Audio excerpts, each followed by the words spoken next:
The back of that car can be hanging over. I would pit him just as shallow in that box. I assume we're 40 to 50. I would assume it's cooking off to the east. And ultimately, the area Matthew is focusing in on here is near the Oakland City area, where we do have that spotter report of a tornado on the ground. This will be 5 minutes from now in Winslow. This will be 17 minutes from now in the Duff area. So Jasper, you've got 23 minutes until you need to you get into that safe spot. If you're going to watch, I would ask you after 10 minutes to get into your tornado safe spot. Where is that? Downstairs, underneath something, center part of the house, and if you can keep away from windows. This is what you need to do if you have that tornado moving towards you. Again, Jasper, 23 minutes from now, that potential tornado will be in your area as it continues to race off to the east. Bryce, you've been looking at this on Storm View 3D, and I'm going to come over to you here briefly. In terms of rotation, what are you seeing? I'm not seeing anything that really is screaming insanely tight rotation. So again, you've heard us talk about this before. You need the reds and the greens together, and you need them almost really close into a couplet. And Matthew, I'm sure would agree with me here that there's nothing here that's incredibly tight, but there's still a lot of broad rotation with this system, and this has history of spinning up very quickly. And I think, Matthew, this is probably why this was extended further off to the east, is just out of an abundance of caution. So while it's not technically storming or even raining really in the Jasper area, you are technically under a tornado warning, and this is your basically 20-minute heads up that strong storms are heading your way, and with a strong storm that can produce a tornado, and that has the potential to do that in the past. So again, we can kind of see this little bit of this inflow notch right here. You can see where this mouse key is, and this is kind of where we're watching. We had the radar confirmed tornado outside of our viewing area to our west. This part of the storm is racing east, according to this warning, at 75 miles an hour. 75. Now the northern half of this that's not warned but will be moving into the tornado warned box, that one continues to push off to the east at 65 miles an hour, and that has been upped over the past couple of minutes when Matthew and I were just looking at that. So again, let's take a look at a correlation coefficient. It's going to be on the right side of your screen, and what we're looking for here is a big drop, kind of these dark colors, but we need this in high reflectivity. So when we see a drop like this, we can place a marker on, and you can see it's not in high reflectivity. It's not in where it's raining really hard. So we can go ahead and displace that and show that that is not a tornado debris signature. Okay. And there's nothing that's showing that, in my opinion, at the moment either, Mark. And Bryce is going to continue to look at this. So what we're going to be doing is continuing and constantly monitoring this storm. Is this a tornado warning? Is this a tornado confirmed? Matthew, you've got the storm, and this is this one is a different animal. Yes. This one near the Dawson Springs area, and it hurts to even say that to anybody that lives in this area. Everybody knows what Dawson Springs dealt with. It appears that this tornado just went north of there.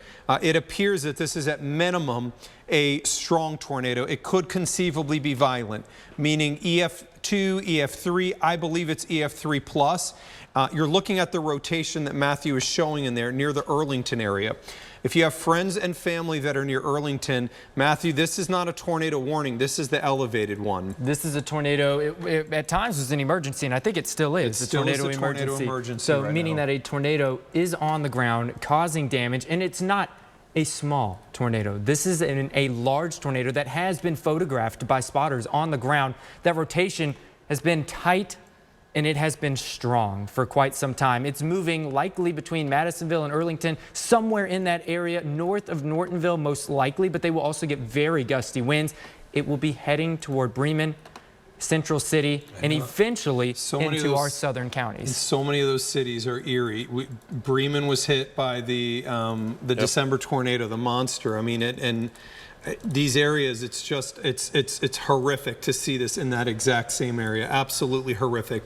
Bryce, you're continuing to watch as we look to the west. I'm going to come back over to Storm View 3D. Actually, just briefly want to cover this one more time. Number one, I want to welcome in the WDRB viewers. As I understand right now, NASCAR is in rain delay, so you're not missing any of the race. I will tell you, just so you know, the decision's above my head on what we do here. I can tell you that the station's policy is to cover tornadoes when there's a threat to life and property, and we're going to cover the tornado warnings because we have that threat. I'm going to come back over to Storm View 3D. Bryce continues to look at that storm. Bryce, near the Winslow area, we continue to see that little notch in the storm. Yep. That's the area where radar is showing there's a little surge on the south side. And the problem here is becoming quickly that this is heading right towards Jasper. Yeah, it's exactly where it's heading. So again, this is kind of the area that we're keeping an eye on that Mark was showing you earlier on the left side of your screen here, this little what we call inflow notch just south of the Winslow area. You can see how this is kind of bending inward. This is what we're really going to be watching for. So if I can point it out to you, this area right here, it's kind of, you can see the inflow notch where it's just like a little notch. That's where we're watching for that rotation. That's where that rotation is right now. So when we look at velocity on the right side of your screen, we're looking right in this area for a tight couplet with these reds and these greens together. And you don't see that, which is good news.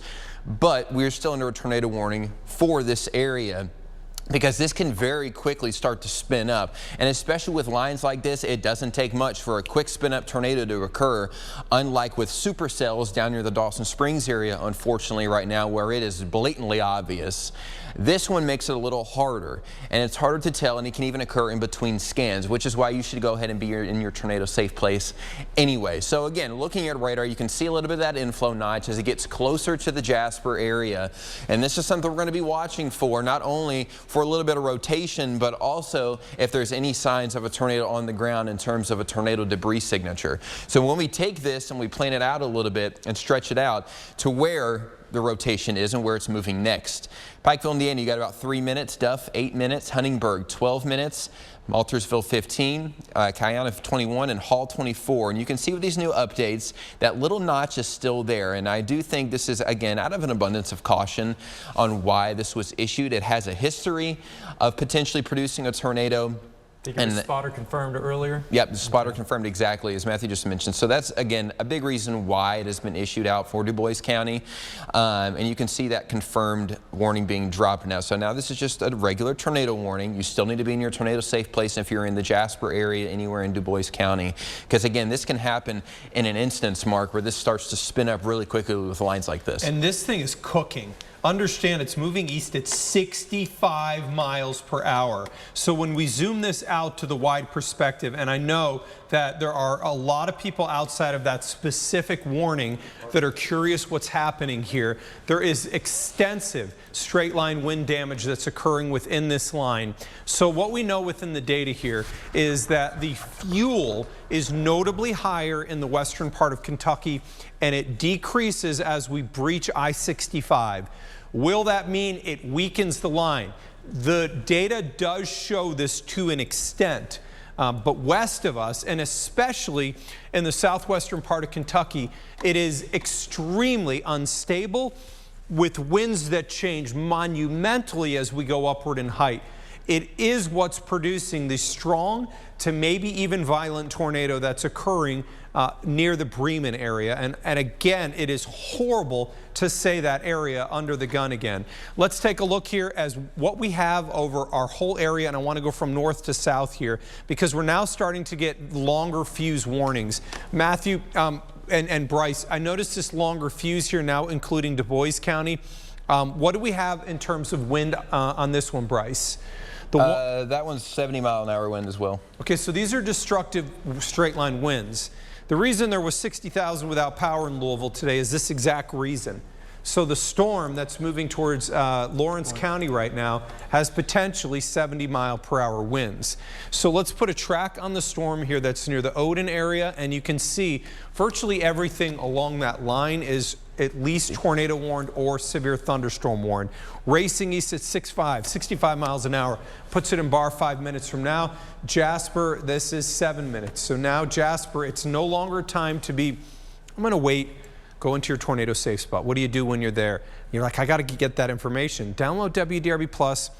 You can get this streaming coverage on WDRB, the WDRB News app, or you can go to WDRB.com. You can stream this so you'll be able to know when you're in your safe spot what's going on with you. The world's changed. You don't have to be in front of the TV. You can use your phone now to make sure you're continuously plugged in.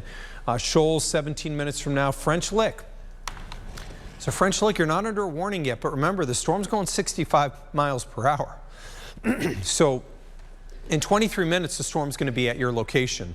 Have your tornado safe plan in action. Which room, what location, and I would say in 8 minutes, which would be at 10:23, you go to your safe spot and we'll continue to update you. 32 minutes from now, it'll be in the Bedford area. Storms continue to race towards the east. I would like to, if we could, Matthew, do a scope on the tornado-warned storm that's moving into the Jasper area. So when we look at radar, we see again that we have a hook on that storm. And Matthew, if we could, let's just zoom in a little bit on that storm. I want to focus on that one briefly here and then take a look at that rotation. Again, I would say, so when we look in here, we're looking for these greens and the reds to be near each other. What you're noticing is extensive bright blues, which are going to be extensive straight line winds. This storm at minimum will have extensive straight line wind damage. That's the reality on this. Let's take off the scope and look a little further south, because now warnings are extending into Breckenridge County. Remember, we always keep this now on the corner of the screen, so it's worth noting. You see this right here? That little code you can actually use on your phone, and what that will do is allow you to get to our app easier so that you can track the storms with us. Severe thunderstorm warnings now are starting to extend into our western counties here as well. So now we have Breckenridge County under a severe thunderstorm warning, southern Perry County under a severe. Bryce, what are we looking at on winds on that portion of the line right now, the ones that are heading into Harrisburg and Irvington? This one's for 60-mile-an-hour wind gusts and quarter-size hail as well, and this one's moving east at 55 also. Okay, and then just a little bit of a wider perspective. Again, I just want to show you what's occurring here. We have a severe portion of the line of the north, and we have a severe portion that may be getting out ahead of it to the south. Ultimately, these two will combine because the northern portion is moving so fast. As that happens, it would transition to extensive straight line wind damage potential. But we have a scenario here, once again, with over 30,000 people without power, Matthew, where we're looking at, for the second time today, severe thunderstorms moving back into our area. Absolutely. So if it wasn't bad enough, we lost power this morning. We had all the trees down on roads. We had semis that jackknife. We're going to have that potential again tonight. Now, I'm glad that it is less of a threat for folks that are on the roadways, because, there are less people Agreed. on the roads. But of course, everybody that's still at home, I mean, trees fall. Trees hit homes, trees hit cars. So this is why we are live with this. Of course, we do have some tornado warnings out there, but we have the severe thunderstorm warnings that can cause just as much danger for you. And folks were asking all morning long, is it worse to get an 80-mile-per-hour tornado or an 80-mile-per-hour wind gust? They're both 80 miles per hour. Exactly. And so at this point, looks like most of our warnings have been for 60 to 70-mile-per-hour winds. Not to say that some places can't have an uptick in intensity, Mark. And Bryce, you've been looking at this storm on Storm View 3D, and I'm going to come back over to you. Remember, the couple of things that we're looking for is where that little notch is, where that little hook is, and that looks like it's going to go between Jasper and Huntingburg. In terms of rotation, you're looking at this from the south, from Evansville, southwest. Are you seeing anything in there that concerns you? And then number two, if there is concern, are you seeing any debris? I'm not seeing anything that's ultra concerning. Again, anytime you get these reds and greens together, you need to keep an eye on it for that quick spin up factor that we talked about earlier.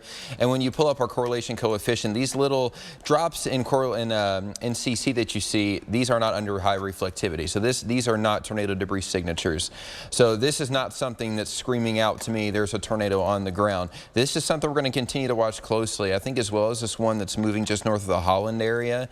Going to have a little bit of broad rotation with that one as well. I think we're going to have to keep an eye on that one. That one's moving toward the Huntingburg area. And it looks like that southern part, Bryce, may be starting to overtake that and affect the inflow now into that Huntingburg area. That could be a positive there, and that could cause a brief decrease in intensity before it comes back up in intensity once those two kind of form together. I'm going to take you over to our Seymour camera here briefly so you can take a look outside. It is a lightning show, guys. All said, everything that's going on right now, there is a ton of lightning that's occurring within these thunderstorms on top of everything else.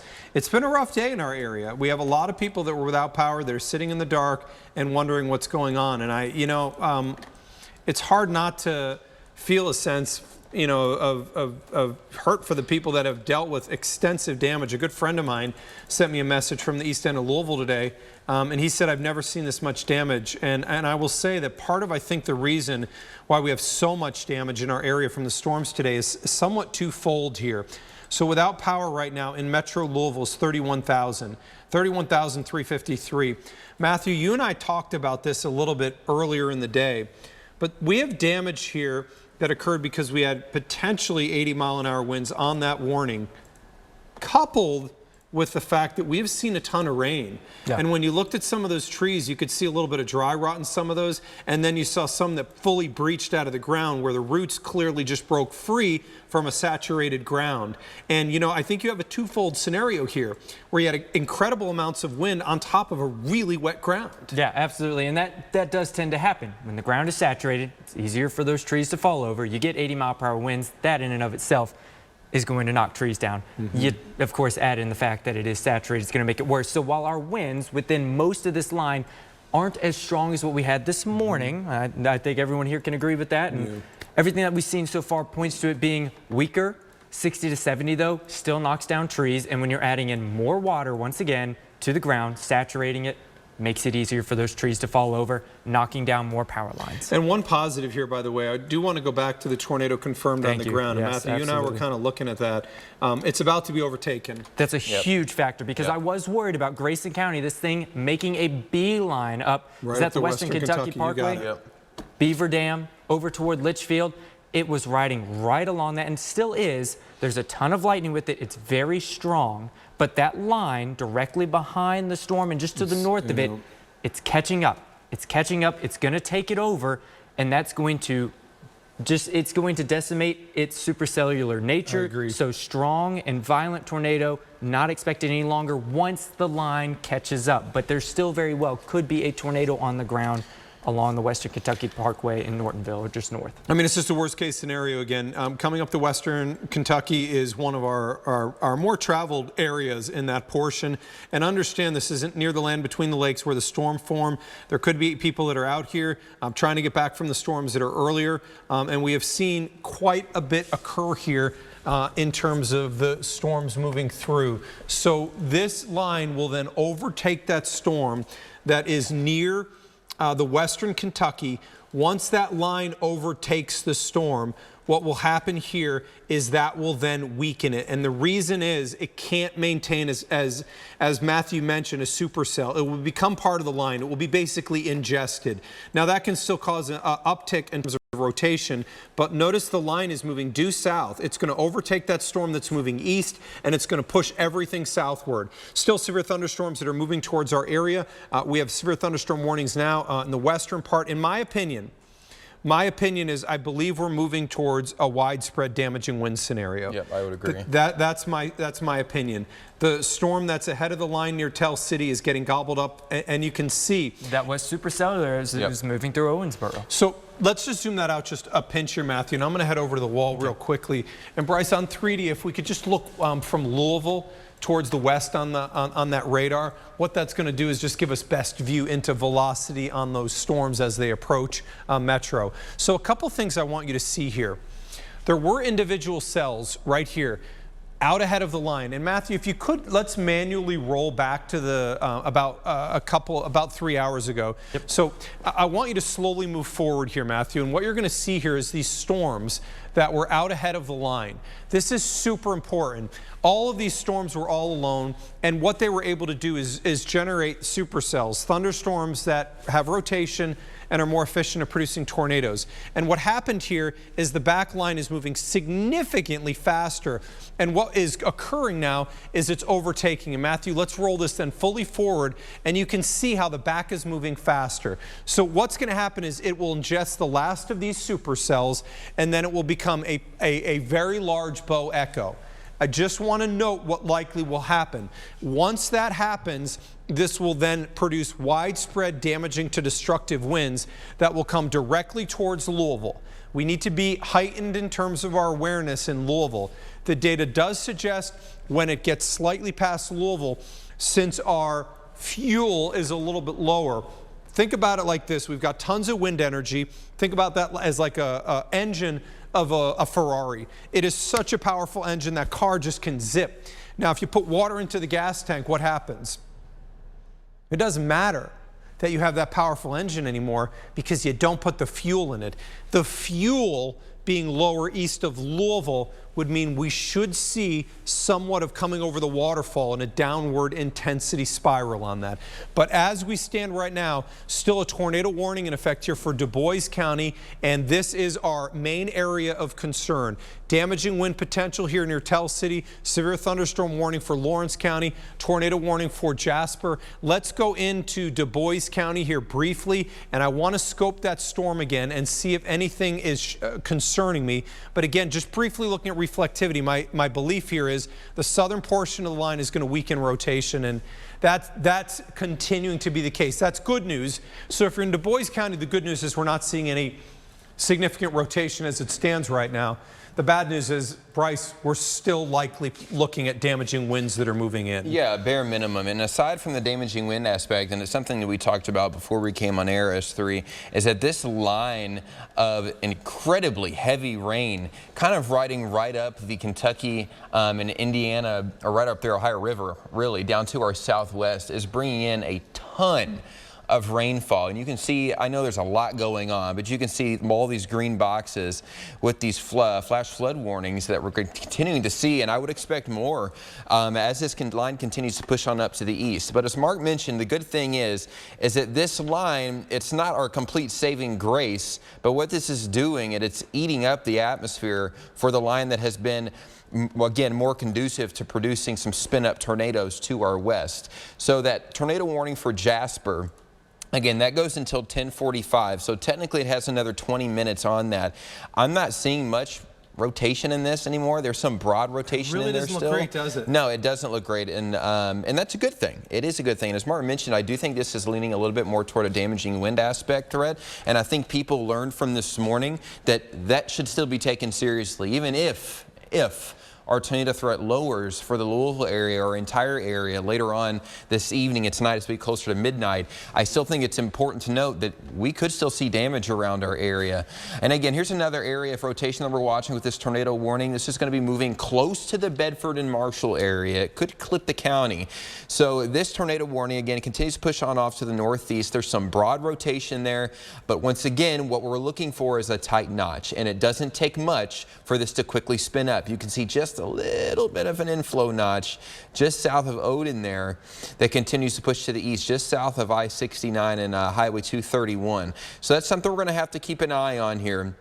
And you can see there, we're pointing here as that's where we're watching for that inflow notch continuing to push off to the northeast mark. And this could clip some of our northern communities in southern Indiana. Yeah, I think we're moving into the scenario that is expected. So understand here what we're talking about.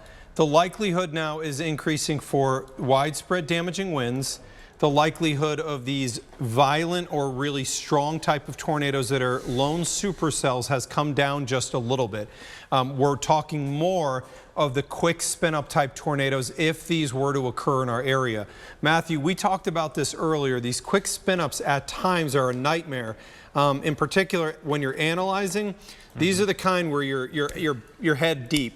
You're buried in there. You're constantly looking, and you can see a little quick spin up near the Crane area just west of our area.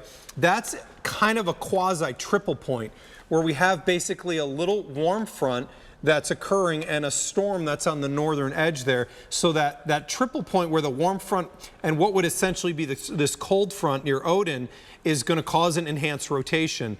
These small little details, Matthew, are going to be critical as we try to assess, are these generating tornadoes?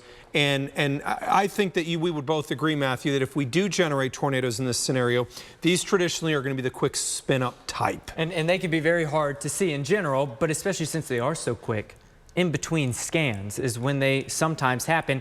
They may set down and lift up in a very short time, and we don't even see it on radar until it has already happened. That's why we've got 3 of us in studio right now, everybody looking at a different radar, trying to watch different parts of this line, and everyone's got a job to do right now.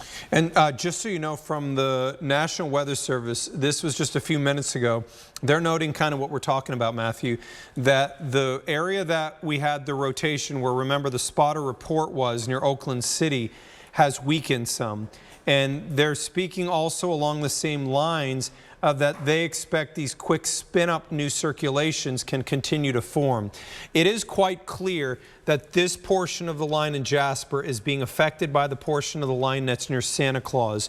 We're waiting for those two to connect, and as they do, then it would just become one hard line of potentially damaging winds that continue to move across our area. But we're going to continue to be looking at each one of these storms as they approach, see if it's more of a damaging wind threat, more of a tornado threat. What does this mean for Louisville? So this means for Louisville that we're waiting for those two portions of the lines to kind of come together. My belief is that they will. My belief is they will, and there will be a damaging wind threat. But I do think we're at least seeing some signals that A, this is not a large hail threat, which is good, for your vehicle. B, we're transitioning to more what's going to be damaging winds. But I will say this, Bryce, as we look at these storms, when we were looking at what was occurring earlier in the day, we saw some pixels in the radar that were so much stronger than what we have, that generated, I don't know what the Weather Service is going to find when they survey, but I believe that it's very possible we had 80-mile-an-hour winds. We're just not seeing winds that strong as you're doing what we call kind of pixel peeping on the storms that are moving in Perry County. Are you seeing anything near what we saw earlier, which was, we saw 80s. We saw legitimate 80, 85, 90 in Louisville. Right. I'm not seeing to that extent. But again, what I am seeing still is some strong wind gusts around the Leopold area. So this is State Road 37 in Perry County. You can, if we switch over to our GR2 analyst, you can also see kind of these little bit of pinks right here, right along State Road 37. We've got some strong wind gusts in here in Perry County. I'm watching a little bit of broad rotation over the Tell City area. Again, it's nothing that's screaming out to me right now, but it is definitely still worth watching as this continues to push off to the east, because with that tornado warning, which is now expired, by the way, for Du Bois County, that's not looking as impressive. Not that this is looking impressive, but you can see over a populated area, Tell City, it's important to note that there is some broad rotation over that. And when we pull up correlation coefficient, there's nothing that's signifying that there's a tornado on the ground, which is also good news. Right. But this is pushing, Mark, kind of these straight line winds out ahead of it in between the Tell City and Leopold area, right along State Road 37, getting knots at around 50 knots. With that one, so which again, isn't that bad. That's right, 60. Right. So we're talking borderline severe thunderstorm warning criteria. Should it be taken seriously? Absolutely. If you have large trees in your backyard, I'm one of them, I would be in a safe place anyway. Or if you have gutters that could be falling off your house, Bryce. Yeah, that happened to me, when was that, last week? I don't know, but it's all the pictures, it's real. Yeah. So, I mean, and I'll tell my family the exact same thing I'm telling you guys. If you see damage in straight line winds, and I think a lot of people learned from that this morning, that it can be deadly. We had a fatality out in the Anchorage area, and it's sad, but it just goes to show that these straight line winds can do damage, and enough damage to where it can affect lives. So we're going to continue to watch this kind of broad rotation over the Tell City area, Mark, as this continues to push off to the east with that very broad and expansive severe thunderstorm warning. And I'm going to go back over to our Storm View HD here, and one of the things I want to mention, because I know so many eyes are on the tornado storm, the tornado warned storm that likely produced at least a strong tornado to our west, and some of the areas were horrific that we were seeing. But you can see that this was north of Dawson Springs, which I think everybody knows what that means. Yep. This area is now near the Bremen area, but what you're going to notice around it is a severe thunderstorm warning. So it is being overtaken, and it is weakened off significantly versus where it was. I'm just going to show you what we call shear tracks, because it can show you where that rotation occurred. I hope it did not go through the Dawson Springs area, but it was at least very close. Significant rotation. I'll show you, I'll backtrack this a little bit so you can see. There was significant rotation on this as it moved through the Crider area. You can see a significant rotation as this tornado was doing damage north of Dawson Springs. And then you can see as we come into the now, it is notably weaker. Why? Because it's being overtaken by the broad line that's out there. And you can see it, when we look at this, it's almost tough at times to see what's going on because there is so much lightning. But we're transitioning now. Within our viewing area, we only have severe thunderstorm warnings. And let me say this. When I say only, remember, only produced 60,000 people without power earlier in the day. Severe thunderstorms can and do damage. Remember, we also have seen a ton of rain, which Matthew opens up discussion that's worth talking about briefly here, and that is that there's a flooding threat as well in the southern part of our area. I mean, Litchfield through Adair County are over 3 inches of rain this week. Some are probably close to 4, and that number may continue to go up. Absolutely. And so that I do think that our southern communities have the higher threat for flash flooding issues this evening and tonight. But everybody, I do think everybody still gets very heavy rain. It's going to be pretty continuous through the overnight hours. Let's put this into motion for you here over the last 3 hours. Again, you saw that there were supercells out ahead of the storm or the main line. That main line has caught up to it. Damaging winds becoming the main threat, maybe some embedded tornadoes. Large hail can't be ruled out. Most of these storms, it's going to be quarter-sized or less.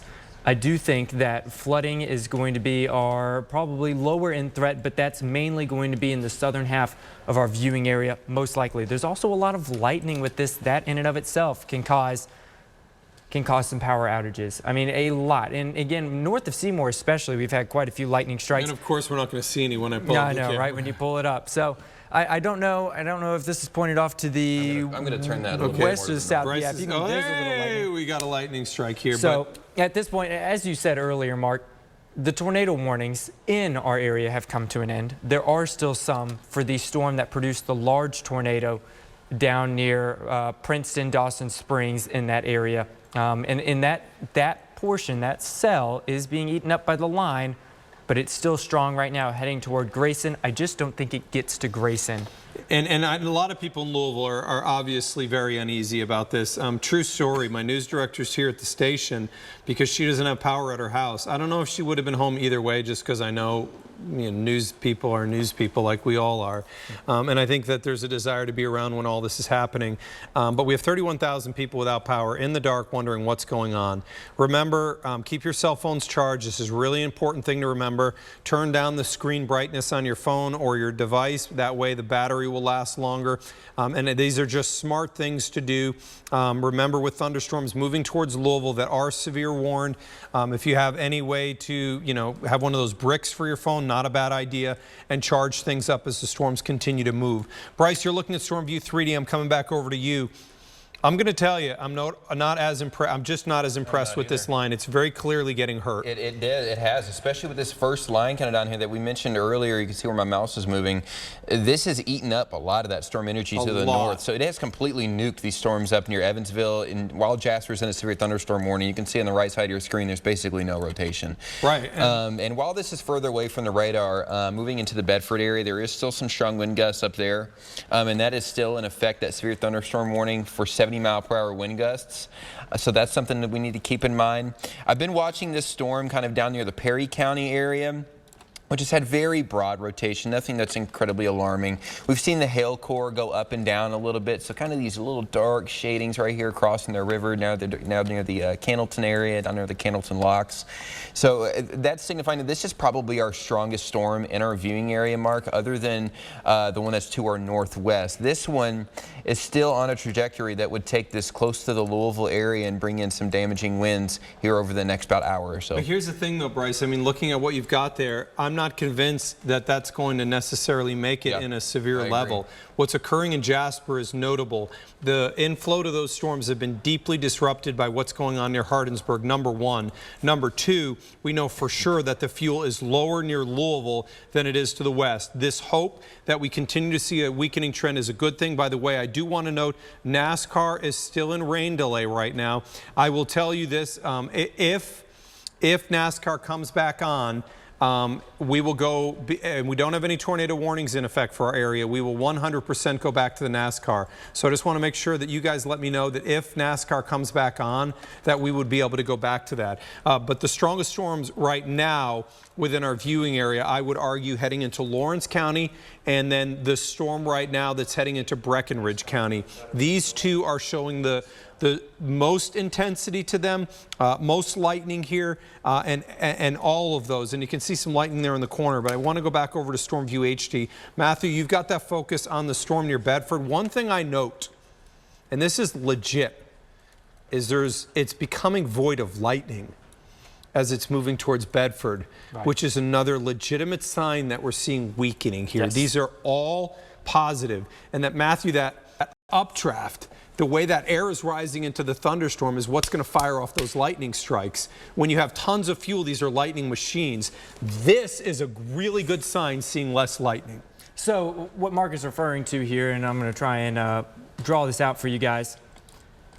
This area right here, let me get another tool. What do you think, Bryce? That's a good one. That one will work. This area right here that's moving into Mitchell and Bedford, that has a lot less lightning than it did about 30 minutes ago. That is indicative of a weakening storm. We do use lightning to talk about storm intensity. So if we see a supercell and it doesn't have much lightning, it's usually on the weaker end. But once that lightning count goes up drastically, we know that it's intensifying. That updraft is intensifying. It's probably going to start spinning, and it could drop a tornado. Within this line of storms, there has been a ton of lightning so far today, and I mean a whole lot. Mark, remind me, we've got a lightning counter here. Let's just see how many, if we zoom out to the whole storm system here. And that's 30-minute totals. Yep, that's over the past 30 minutes, almost 2,500 of them. And one spot in particular that has a significant amount is the storm that was producing Wow, look at the a difference. very large tornado. In just this one area, 500 of them. A short time ago, there was significantly more. And this is, again, just for science purposes here. But I'm saying, here's the important thing about that, is that the lightning strikes, if there's 500 confined to this area, that means there's only 1,200 for the rest of our area. We are definitely seeing a downward trend on Lark 2000. So in the current right now, we've got 1,700 there. There we go. If we zoom out further for the... Okay, so that takes it to 1,800 lightning strikes if you take out where that supercell is down there. Yep. I mean, we're definitely clearly seeing a positive trend here. I don't think it would be fair to say that it's game over. I really think that would be way, way, way premature. What we need to remind ourselves of is that we have wind energy that turns as we go upward in the atmosphere. When this happens, this causes and imparts rotation of thunderstorms. We refer to this as directional wind shear. So let me just kind of give you an example here. Let's call this ground level right here. And let's say your winds are out of the southeast at the ground level here. Now you move up 1 mile in the atmosphere, and those winds have now shifted. Why does that matter? Because what that does is that imparts rotation to the thunderstorms. We're in an area where this directional wind shear is king. It always, always, always is something we have to watch. And you'll hear this a lot in our weather team discussion. Is it directional? Is it non-directional, which we call unidirectional?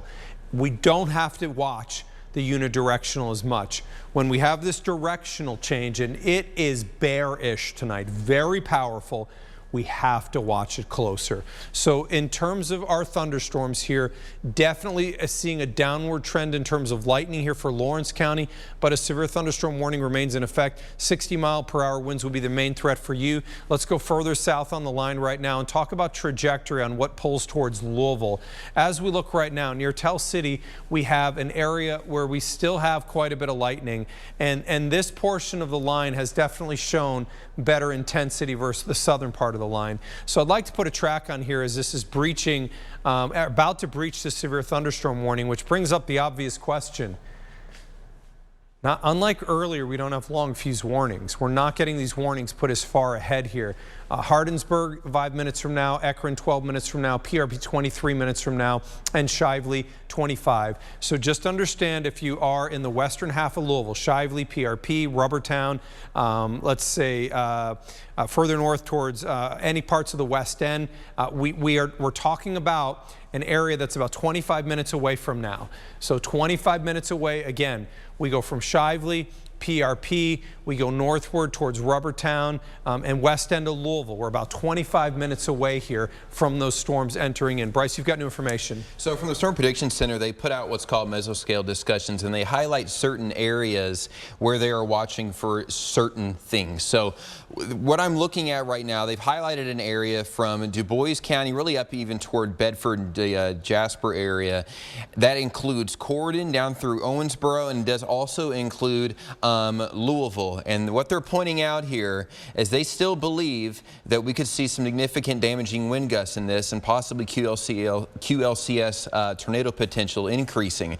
And in the summary, they actually mentioned Louisville by name. They say a well-developed bow echo will approach the Louisville metro in the next hour. Significant damaging winds, 75 mile an hour or greater, are possible along with QLCS tornadoes. So that's something, I mean, Louisville has seen quite a bit already today. We still have areas without power. And there's one of the things I will say here is with no tornado warnings right now, we have severe thunderstorms continuing to move across the western part of our area. Obviously, with damage that has occurred within our area, we've got 31,330 without power here in Louisville. We don't need severe thunderstorms coming back across our area, in particular in Metro Louisville. So we'll need to watch what's near Corydon and Brandenburg. The National Weather Service, you can see, allowed the severe thunderstorm warning to expire near Jasper. And I think this view is quite telling, because if you look in Jasper in English, you go from beet reds over to these yellows. And I want to watch the southern part of that line. What's approaching Brandenburg, we don't see weakening as quickly. The difference here, Matthew, and we kind of talked about this through the day, is the fuel is better west and is better south. So logic would dictate and argue that if you're south of 64, if you're west of I-65, you've got better fuel to work with. We obviously have the wind energy. Your severe thunderstorm threat is going to be higher. Yes, and that's exactly where they did put the moderate risk for severe weather tonight. They upped that risk along and just barely north, less than one county north of 64, right over to 65. And that's where we still see these storms that are severe thunderstorm warned still really packing the punch here. I know that may be a phrase that a lot of folks overuse. The ones north of 64 have weakened a good bit. For those up there, Orange County, over into Du Bois County, both of those places is seeing a real downgrade in the intensity of the winds, of the rain, of the lightning, all those things pointing to an improving condition for folks there just to the north of 64. South of 64, though, those folks, Hardinsburg, Irvington, Brandenburg, these storms are just a couple of minutes away from you. New Amsterdam, knocking on your doorstep, moving into the western side of your community. This storm is still really whipping with 60, I believe. It's warned for 60, or is it 70 mile per hour? And what are you seeing there? I'm going to come over to you, Bryce, in a moment. This one is still warned for 60 mile an hour winds, man. And so let's be clear here. What occurred earlier on in the day was likely 80. At least that's what our warnings were, Bryce. And I'm coming over to 3D. We saw when you guys were really, we were in a Facebook Live video, Bryce, at the time. You and Matthew were peeping in on what we call pixels here, and you saw some that were starting to jump north of 75. It I think raised an eyebrow of everybody working here that we had an uh-oh moment here. Yeah.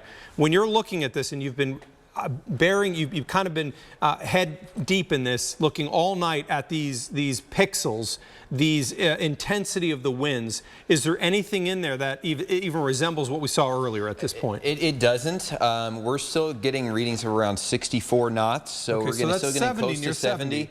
And what height? And for this severe thunderstorm, this is about 1,900 feet off the ground. Okay. So it's still high up, but we're not talking extremely far from the radar.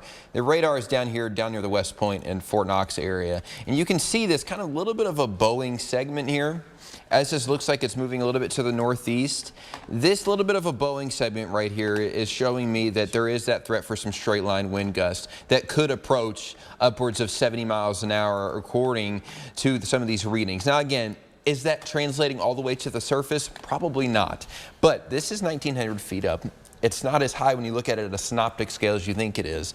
So we have a lot of wind energy, as Mark mentioned, and it's not going to be too hard to transfer at least some of this to the ground. And I would argue that this is the strongest thunderstorm in at least our viewing area. There's that one up near Bedford, but this one you can see has developed a pretty mature hail core as well in the middle of it. You can see the darker color right there, just south of the Mooleyville area. So we're going to keep an eye on this one as it continues to push off to the east, because if this keeps the trajectory it keeps on going, and if it can maintain strength, then that would move through part of Louisville Metro. And I think this is something that the Storm Prediction Center is highlighting, is continuing to watch along with us. What could be holding this back, you can see, are these showers to the north and this weakening big time weakening system that just about 30-45 minutes ago had a tornado warning in Jasper and Du Bois County. Now look at it. It's just plain old rain. And I'll tell you, Bryce, by the way, I'm looking at the current analysis of fuel. And this is all becoming elevated here in Louisville. Yep. There's no surface-based fuel anymore. The numbers that were obscene in the western part of the state are not obscene anymore. And we're starting to see the atmosphere stabilize, especially as we look into the northern part of our area. It's just not the same as it was. Yeah, and that's something that we talked about earlier as well during our severe coverage. If you're watching late this morning, early this afternoon, that the data was hinting that to our west there was a lot of storm energy at the surface, or surface cape, you may hear us say. Here it was much more elevated. Does that completely eliminate severe threat? No, it doesn't, but it does help lower our tornado threat a little bit. We have a new severe thunderstorm warning that extends all the way out through parts of Brandenburg and West Point through New Middletown, and this approaches southwestern Jefferson County. This is for 60-mile-per-hour wind gusts. So again, the National Weather Service is showing this as well, and is continuing to monitor this, and has now decided to extend that out to further to the east until 11:15 this evening. So again, if this keeps the strength that it's going, Mark, this is heading toward Louisville Metro, and it's something we're going to have to watch closely for, once again, that straight line wind damage threat. Then the spot that we got some of the worst damage, where we had the highest indications of highest wind, gusts earlier today near West Point, Valley Station. I had somebody ask me on Facebook today, is it going to hit Valley Station today? I said everybody is going to get these storms tonight, and it does look like Valley Station now within the next 25 minutes going to get those gusty winds around 60 miles per hour. And Big Mike, just want to ask a question. Are we still in delay for NASCAR right now? And they're just going to check here. Just for our NASCAR fans here, look, I want to say this just because I get it. We have to cover when there's a threat to life and property. Now, all of that said, and the NASCAR is not even running right now. NASCAR is in rain delay. So once we come out of rain delay, I just want to be clear to you, our station has decided that as long as there's not a tornado warning or a threat to life and property with destructive winds, we will return you immediately to the NASCAR coverage. But as I noted, I posted this on Twitter earlier. If there's a tornado warning, I don't care what the programming is. If there's a threat to life and property, we're going to cut. If we don't, we're not going to do this just to talk. That's not what we're here for. Bryce, you're looking at these storms as they're bearing down on Louisville right now, seeing some 60-mile-per-hour winds. A couple things I'm noting, at least, is a hard surge southward near Madisonville, a hard surge north on that portion of the line near Lawrence County, and a split that's occurring. We may be seeing that break. And so in southern Indiana, this is a positive sign for you. Yeah, it is. And I actually would like to do a little bit of a storm track on this new severe thunderstorm warning that we have that is actually heading toward the Louisville area, just so we can get some times in here for some of these smaller communities. Again, this is moving northeast at, I believe, 60 miles an hour, I believe it is. That's correct. And again, this is out for 60-mile-per-hour wind gusts as well. So when we track this out toward the Louisville area, and we'll get some Louisville communities in here, Brandenburg, you've got about 5 minutes between now and until you get potentially 60-plus-mile-an-hour wind gusts. Elizabeth, Indiana, 15 minutes. PRP and Valley Station, I would include both of those together, around 22 minutes. Downtown Louisville, you got just under 30, and then Newburgh around 34. We're going to continue to watch and see how much strength this continues to have as it moves off to the east. A good thing to note is our winds are partially out of the south right now. And when you think about that, you look further to the south of the storm, and there's nothing there. So the big question is, what is stopping this storm? First of all, we have less storm energy here at the surface, which helps our tornado threat remain at least a little bit lower. But unlike the storms a little bit further to the north of this, like up near Du Bois County and Jasper, which got completely nuked by this line, there's nothing really out in front of this to completely cut it off. So while we don't have as much surface energy, or surface cape, you may hear us say time to time, it is still important to note that there's not a whole lot that's trying to slow this thing down, Mark. And you notice in that warning, Bryce, we don't have tornado possible here, which is something I think that's worth noting. Hail size is small on this, wind gusts to 60 miles per hour. These are positive signs here. Again, noting NASCAR is in a rain delay. When we were talking about covering this, just a true story, we were like, well, NASCAR is going to be on. If we cut into NASCAR, we know there's going to be some seriously angry fans, which is factual. We decided that if there were tornado warnings, there wasn't a choice, we would go. Since NASCAR is in rain delay right now and severe thunderstorms are indeed heading towards Metro Louisville, we felt it was worth continuing to stay with this. I will mention to you, if NASCAR comes back on out of the rain delay and we do not have any tornado warnings, we'll return you back immediately. But there is a rain delay ongoing right now, and it's kind of like a who cares at this point. Let's continue to watch. Matthew, I want to go to that storm that's near the Bedford, Indiana area. And this one, and if we could, let's make sure that we're looking at this from the Louisville side or the Indianapolis side. And this one is a severe thunderstorm warning for Lawrence County. This is until 11 p.m. for 60-mile-per-hour winds. This is positive. You know, if you were to ask me, would I have gone with a moderate risk for Louisville? I said this many times earlier, but it's worth me saying this one more time. My answer is I would not have. I thought, and I mentioned this a lot today, I thought that the enhanced risk was the appropriate threat. My argument would have always been is that our fuel was hurt by the early thunderstorms. Now, this is not to say that there's not a severe threat, but if those early thunderstorms don't happen, today is a monumental tornado outbreak for our area. And I find it hard to say this, but 80-mile-per-hour winds saved us from a tornado event. I don't know which is better. I don't, because if I'm without power and I'm looking at potentially some long-term power outages, it's easier for me to say if I have power on, which I don't know at this point. So let's take a track here. One of the things we note is there's not a ton of lightning here in the Bedford area. There is more as we move off to the north, but we definitely can see it has a little bit of a bowing structure. This normally means potential is there stronger winds. It was cooking off to the east at 50 to 60 miles per hour. Owen 4 minutes from now, the Pershing area 9 minutes from now, Brownstown 12 minutes from now, Seymour 21 minutes from now, and Jennings in about 28 minutes from now. Remember, we've got a camera here in Seymour, so we will be able to get a view on approach. I don't know if the National Weather Service Indy will continue the warning as it stands right now. They haven't reissued down the line, and one might be able to argue with the lack of lightning, it may not be justified. Let's move down the line here, Matthew, and I want to look through Orange County and move further south. I just want to view what we've got going on in these areas. We notice that in the area near Paoli English, a couple of things. Void of lightning, we don't have the bright colors.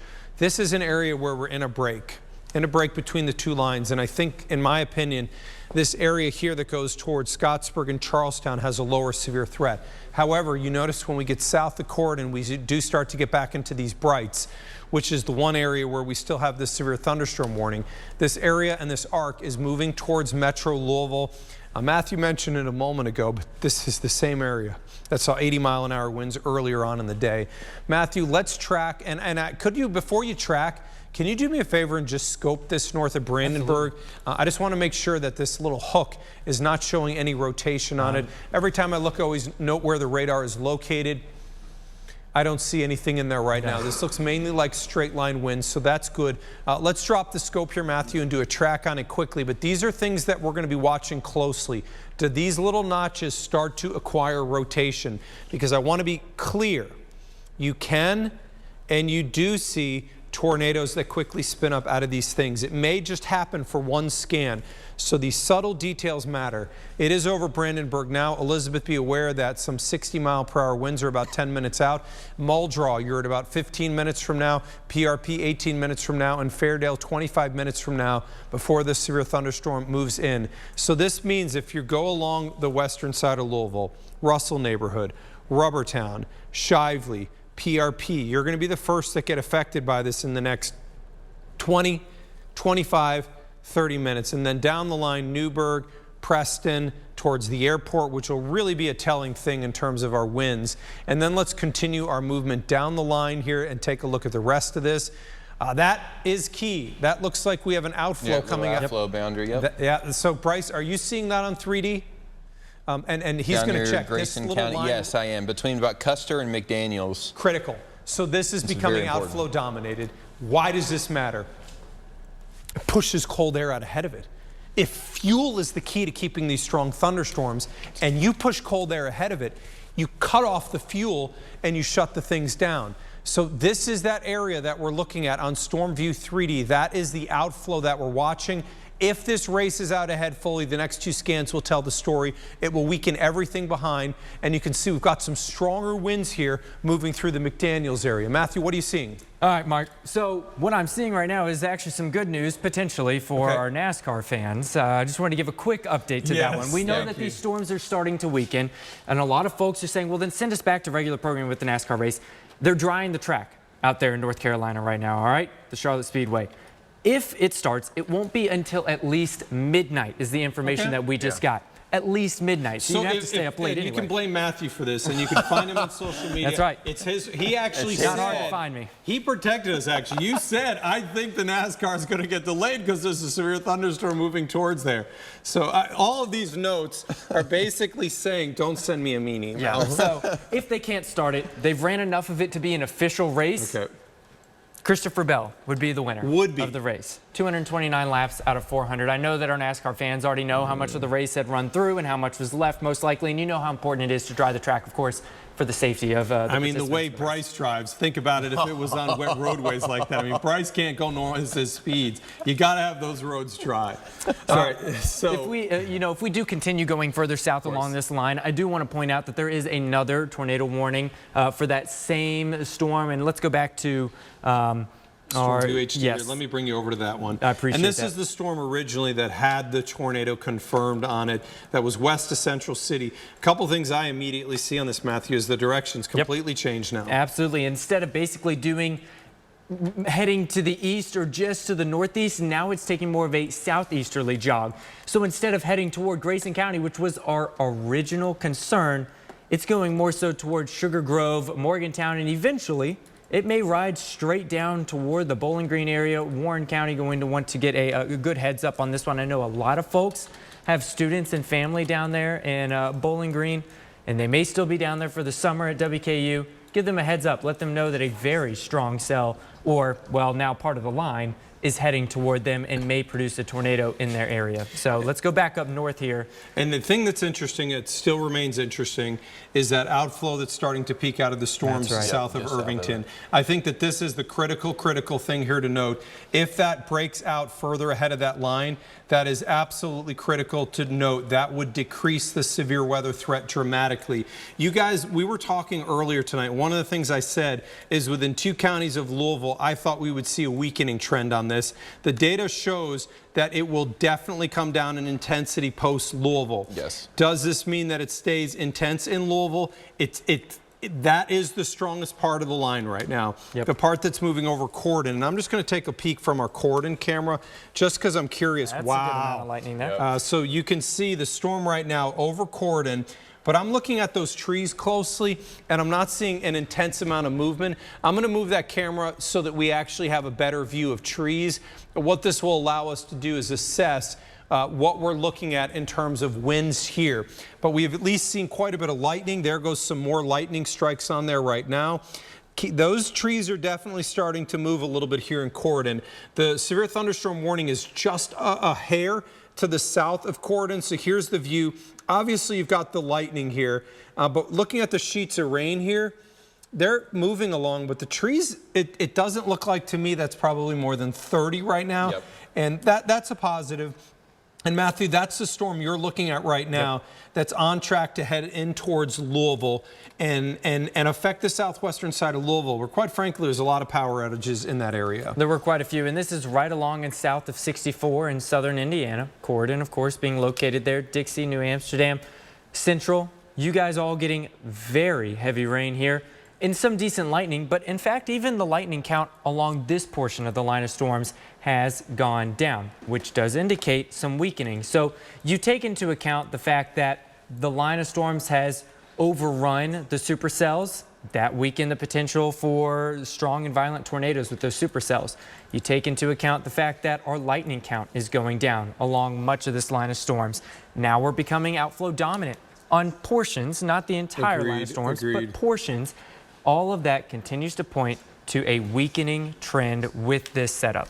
And Bryce, you're looking at this on Storm View 3D. Obviously, a couple things I immediately note would be some of those stronger gates, but in the Laconia area, but that doesn't seem to match up to what's occurring here, because that's ahead of the storm. Yeah, exactly. It doesn't really match up. And so I wouldn't be very confident on that. And with the newest scans, I was watching a little bit of a notch down here. This is from a couple scans ago. You can see just now there, the Ekron area, and then it broadens out again. So this is something we're going to have to watch closely as it moves toward the Louisville area. There's nothing that's screaming big-time rotation to me right now. And even the SPC noted, in a line like this, it doesn't take much to get a quick spin up. That's something we're going to be watching. But other than that, along that actual squall line and along that QLCS, I mean, we're talking gates maybe 17, 18 knots. So we're talking upwards of 25, 30 miles an hour right now. We do need to keep an eye on it as it gets closer to southwest Louisville, though, Mark. And by the way, for what it's worth, the National Weather Service Louisville just noted that the tornado watch is going to be extended to include all of their counties, which would mean that it's going to include, it wouldn't include Jefferson, wouldn't include Carroll, because I believe those are, well, Carroll I know for sure is ILN. Jefferson's Louisville. Is Louisville, yeah. So that could include Jefferson, Indiana, Trimble, Henry, Shelby. We'll see what the extension here is. The Weather Service note that that's possible. They said that the extension is going to be coming soon, so I just want to mention that. Louisville, be aware, obviously we've got a lot of power outages. 31,332 people are without power. Severe thunderstorm is on approach towards Louisville here, as you can see on Storm View HD. Weather Service just did a status update on that warning. The warning here is, let's go ahead and see what the status, just to make sure we haven't had any changes in terms of intensity. Have not 60-mile-an-hour winds. There is no note of tornado possible. Severe thunderstorm warning is for Hardin, Harrison, Meade County until 11:15. It does not include Louisville. As it stands right now, Matthew, I don't see something in there that shows a repeat of what occurred this morning. And this isn't to say that you can't get some changes within storms. Storm evolutions occur. In fact, you know, you and Bryce, we were on doing a Facebook Live, and when it came into West Point, we didn't see the winds that were that strong. Right. When it leaves West Point, all of a sudden it started to go nuts. Exploded. Yeah. Absolutely Very exploded. quickly. And it started with 1 pixel, and Bryce is the one that pointed it out, and he just quietly pointed to the screen for me, and I noted it, kind of gave a nod to Mark and kind of mentioned it, and the next scan, all over the place. All of them were, of course, higher in their color scheme, and we knew that at that point we needed to go live on TV because damage was going to be caused. That was a different situation earlier today than what we're getting right now. This is weaker, but it is still severe warn for the West Point area, Brandenburg as well. It's crossing out of Brandenburg as we speak. But it actually does look like the line may have slowed down just a little bit, not a ton. Which is another sign that it may not be the intensity it was. When we see speeds, when we saw those speeds earlier, that was jarring.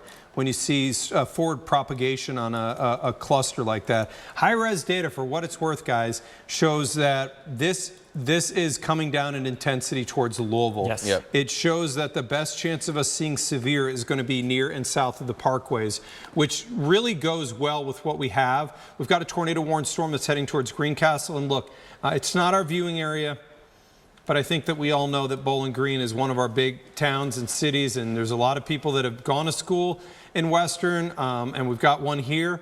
And, you know, when you see a severe thunderstorm or a tornado warned storm approaching cities like Lexington or Bowling Green or Paducah and obviously Louisville, it raises an eyebrow. If you have friends in Bowling Green, call down there, let them know, hey guys, there's a tornado warned storm to the west. We have some of the best fuel in the state right now here, and it's possible that we could see some damage here. And you're looking at a scope in there, and it makes sense, Matthew, that tornado warning exists. Absolutely. Let me redraw that for folks here, because there is undoubtedly a good amount of rotation within that storm. I'm going to go to the Hopkinsville radar. That may produce or show it a little bit better for us here. And yeah, you see some red and green touching in there, getting ready, moving out of Huntsville, moving into the Leetown area. It's going to be riding right along 165 and probably going to cross over it. I do think that with the motion of the storm, though, it could impact northern Warren County at least. And we did get the expansion of the tornado watch here. As expected, this is expanded now into the Lexington area. Jefferson County, Indiana, Trimble, Henry, and Shelby were included. Again, people always ask, why is Jackson, Jennings, Lawrence, and Carroll County treated differently? National Weather Service office in Louisville covers every county you see in the yellow. National Weather Service Cincy covers the county you see, Carroll, which is not under the warning. or watch at all. And then a severe thunderstorm watch for National Weather Service Indy for our northernmost counties. Sometimes I'm asked, why do we have scenarios like this? Offices have different philosophies. It's just like our team might give you different information than you hear elsewhere. We're going to analyze live and continue to look. And Bryce, I'm seeing you peep really closely into the storm where we've got some little notches near Laconia. Are you seeing anything within those notches that would show rotation, or is this just transient little stuff? I do think this is transient little stuff. I really do. And we're looking at storm relative velocity here. So this is tracking with the storm very well. And with these little notches, when you line that up exactly with the velocity on the right side, you can tell there's just not a lot going on there in terms of rotation, that is. There is still a lot of at least decently strong winds, but as we've mentioned, this is kind of slowed down and weakened a little bit. Now, right along the radar, it continues to show some higher gates. I'm not completely sold on that. I would, again, continue to focus a little bit further to the north because, again, you can see that change depending on which product you look at with the radar. So a lot of this is not rotating, even with some of these just little notches in this main line. Is it worth watching? Yes, otherwise there wouldn't be an extension of that tornado watch to our east and to our northeast, which is the direction, by the way, that all of this is heading. Bare minimum, Louisville's going to get some heavy rain, gusty winds, and a good amount of lightning along with that, even though there is some lightning in there, but I will say there's not a ton of lightning, Matthew, in that storm. We did just get a new severe thunderstorm warning issued for Bullitt, Jefferson, Shelby, Spencer County, up there into Oldham as well. LaGrange included in that. 60-mile-per-hour wind gusts. There could be 3/4 inch hail in here. That's not going to do a lot of damage. We're not expecting necessarily any damage to cars or anything from hail. 70-mile-per-hour movement on this thing, though. So, you know, earlier it looked like it may have been slowing down, but there has been an uptick in the movement of this storm, and I do think that those winds are probably blowing around 60 miles per hour. And looking from our Louisville camera downtown, we had some lightning very briefly. Just there you go. There's a good amount. That's a good shot. And you know what? You have good luck, actually. I appreciate it. You know what? One thing I want to say here is that oftentimes when a storm is still pretty far away and you see those lightning strikes, you can, and if it's tornado warned, we're looking for a quick funnel in there. This is not the case whatsoever. You saw with that last lightning strike, the whole horizon, all you saw was cloud, ground, nothing in between, nothing reaching down. So it does look like this is entirely straight line winds. And NASCAR remains in a delay, and so we're going to stay with this on DRB. If that comes back, we'll continue our coverage on all of our other stations. As it's in delay, it just makes sense with a warning here for Louisville. Louisville has seen widespread damage in the city earlier in the day, and the fact that we have had damage here with more storms coming into Louisville, we need to watch these really closely. We've got some views here inside of those inside this thunderstorm, and looking at some of these strongest winds within the thunderstorm. And I will tell you, I'm just going to kind of pixel look real quickly. Bryce, we've got a 64 right now, 182 feet off the ground here, approaching West Point. Yeah, so this is the reason that he's mentioning how high up above the ground this actually is because our radars are angled to look up into storms. Well, here's the actual radar just south of West Point. So this is getting pretty close. So Mark, would you say 180-ish feet off the ground? 183, Bryce, and for what it's worth, there's a 65 gate, there's a 64 gate, there's a 62 gate right next to each other, which means that there could be some 70s in there. That's only 180 feet up. Exactly, and this is just, again, moving towards southwest Louisville, and this is going to get really close to the radar, so we're going to get really good reading as this gets closer to us on what the winds are actually like closer to the surface. And when you look at the past few minutes, you can see that little bit of kind of pocket there of that stronger wind that continues to push its way off to the east, and it kind of extends a little bit further back to the west as well toward the Brandenburg area. Bryce, I'll time it out for you here, my guy. Yeah, I was going to say, if we can, let's get a storm track on this as well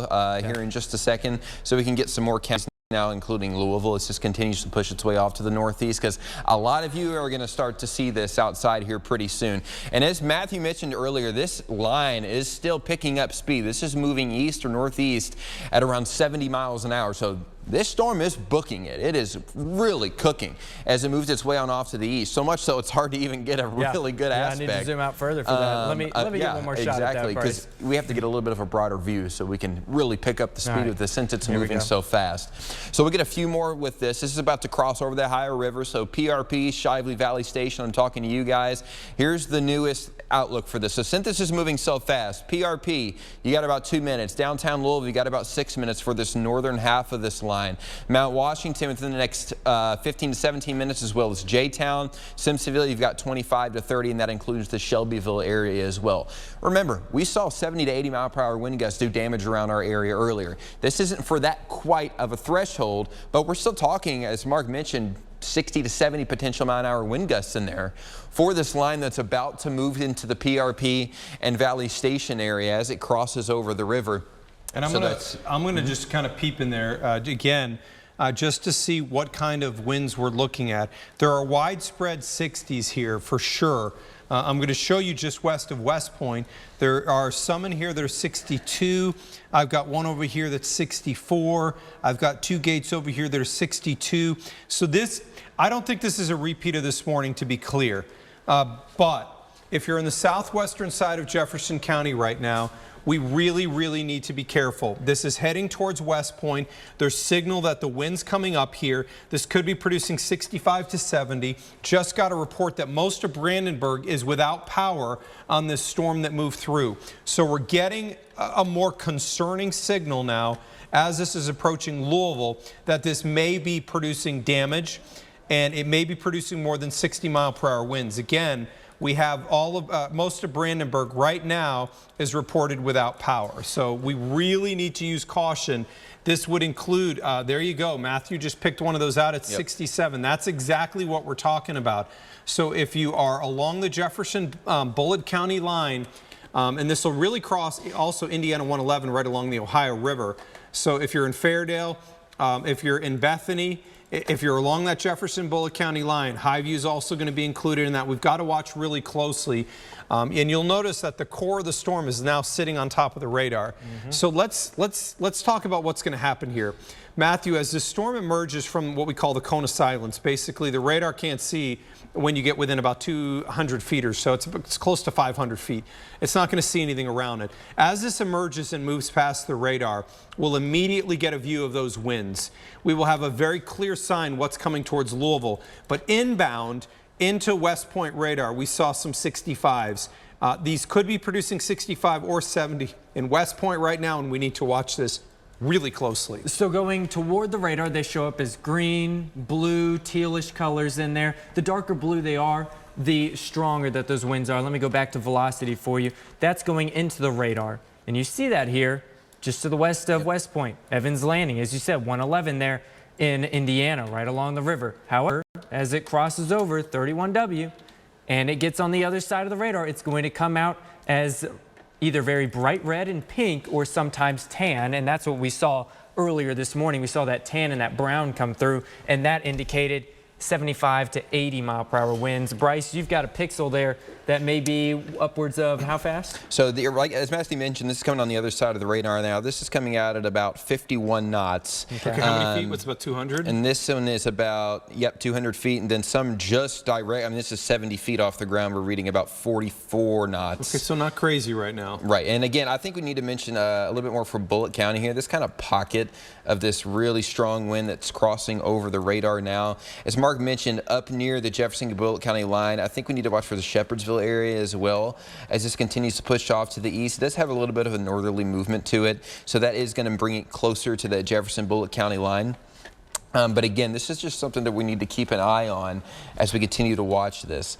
And when we look at a broader scale, you can see down near our southern communities, we continue to watch these tornado warnings that are further to our south outside of our viewing area. We're not seeing that rotation for us. It doesn't mean a quick spin up cannot occur, especially in this main line that's moving into the Louisville metro, Mark. And as we look at the wider perspective here, we just got a confirmed tornado warning. Okay, so that's exactly what we were concerned about. Tornado warning is now in effect here. That's the area we were watching. 31W toward Radcliffe. So looks like there is a small notch there. I'm going to pull up our velocity. And let me, by the way, Matthew, just there it is. So, and this is not tornado warning, this is tornado confirmed. The National Weather Service at 11:17 reported a tornado-producing storm 12 miles north of E-Town, moving east at 55. Bryce, are you seeing any debris in that area? I do see one. Yeah, there is. That might be a little bit. Let me double check. Okay, Place I'm the going to marker. run over to the wall real quick, guys, as we look at this. Matthew, can you just make sure that we're on Storm View 3D here? I want to go through a couple of things here just to verify for sure that we do have a tornado warning on this. So this is from Storm View HD. Let's move this over to Storm View 3D, Matthew, if you could. I just want to make sure exactly what we're seeing here.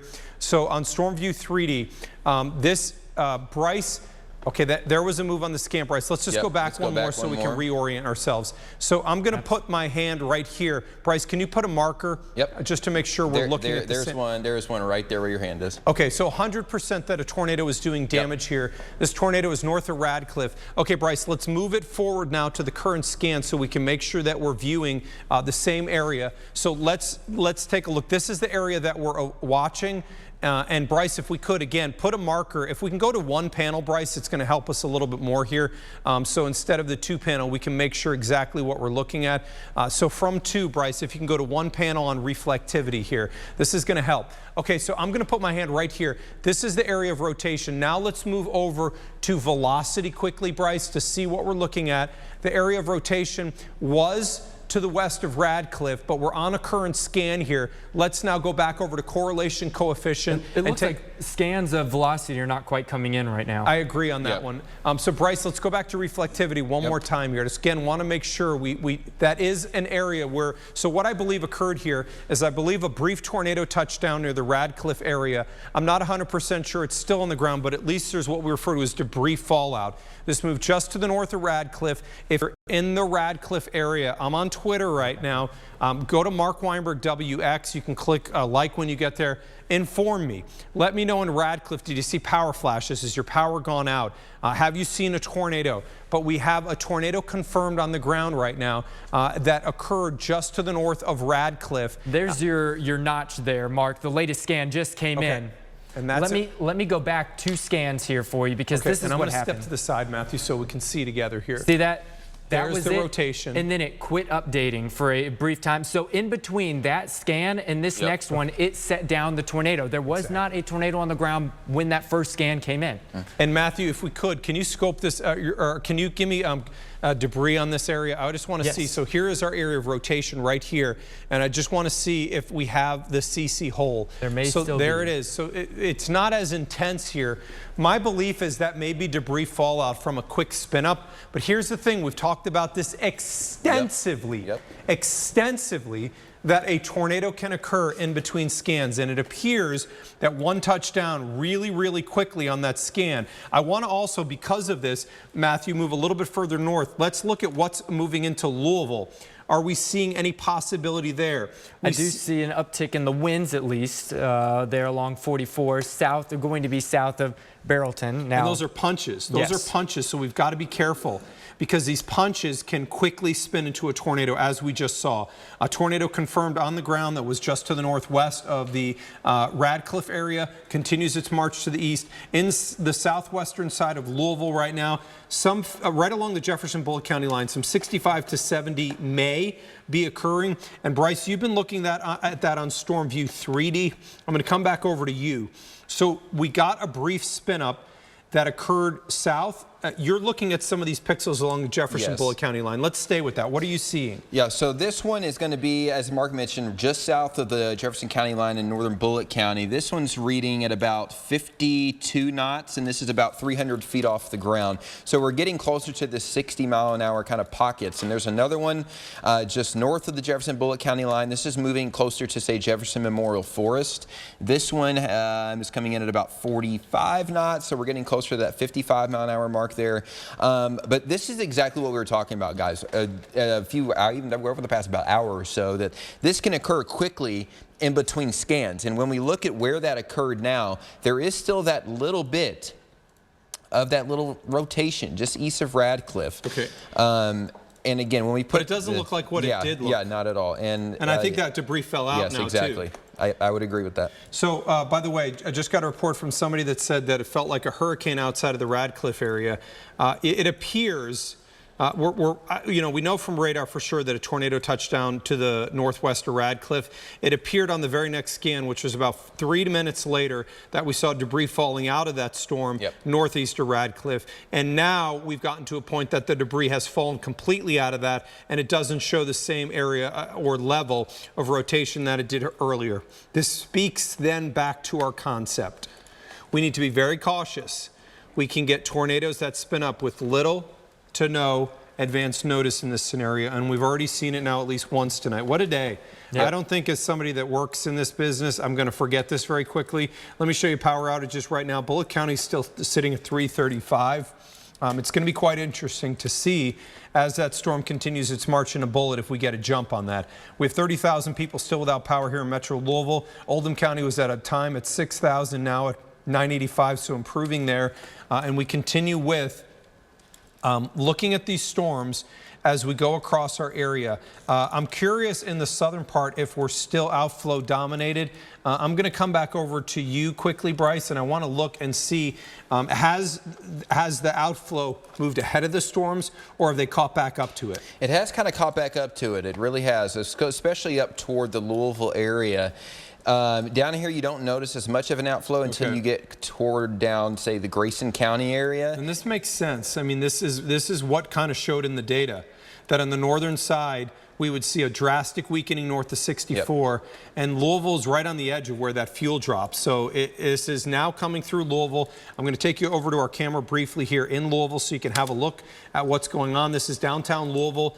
You can see the sheets of rain there. Wow, definitely you can see that. The wind blowing the rain here through our camera in downtown Louisville. You can see the lightning there as well. Downtown Louisville, you are under a severe thunderstorm warning for 60-mile-an-hour winds. Matthew, you are scoping that storm. I'm going to get a sip of water, and I'm going to let you take over on what you're seeing. Absolutely. You know, I think that we are having a little bit of radar issues with the line.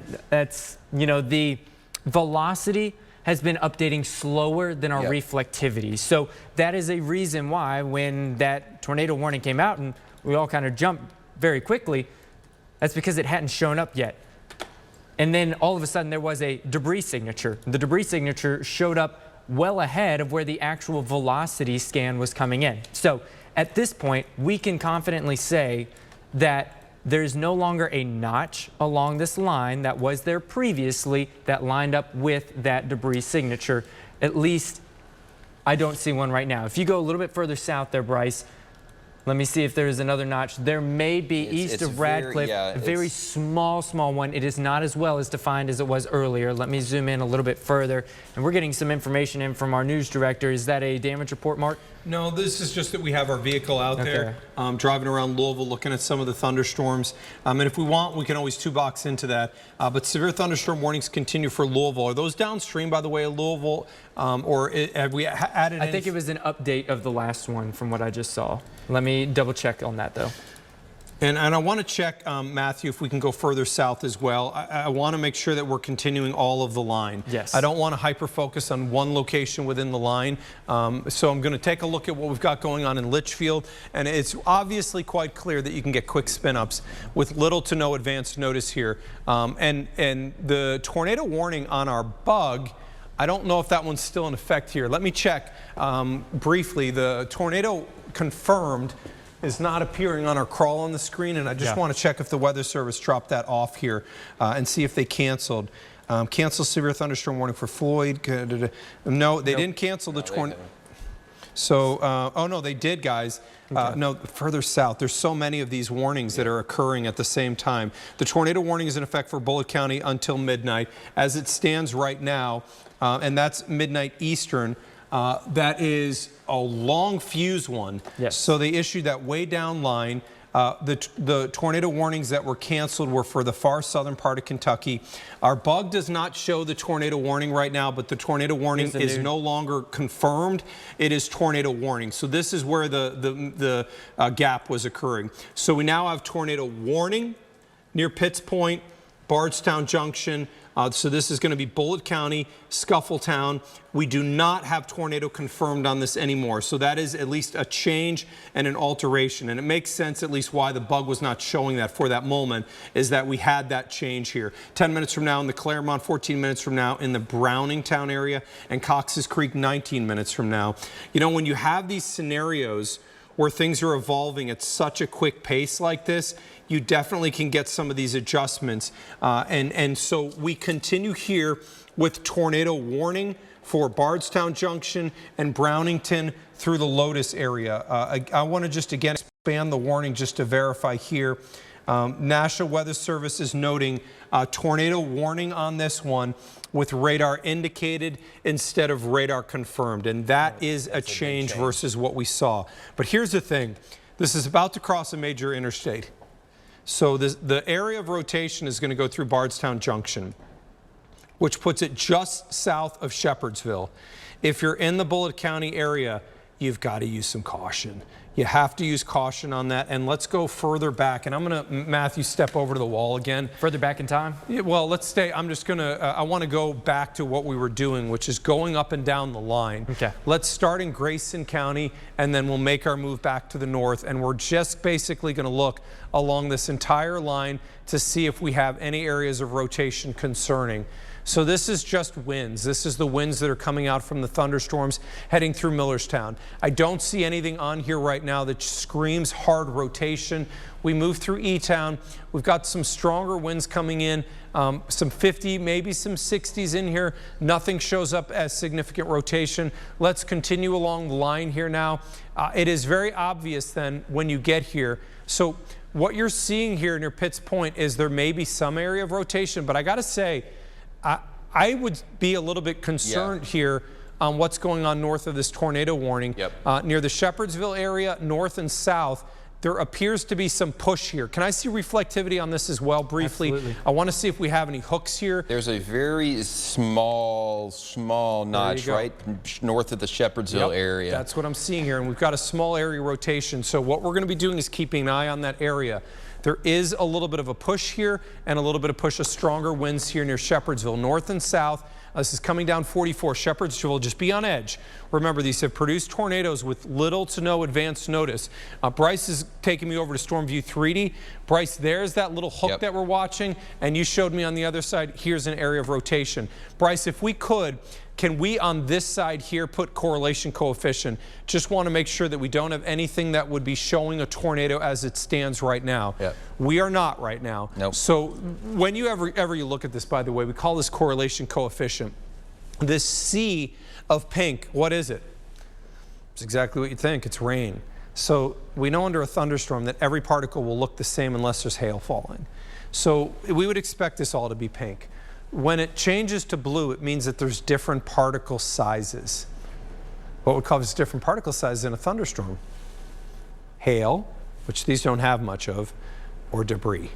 And so when we see that debris or that blue in the sea of pink here, we know that there's debris being lofted.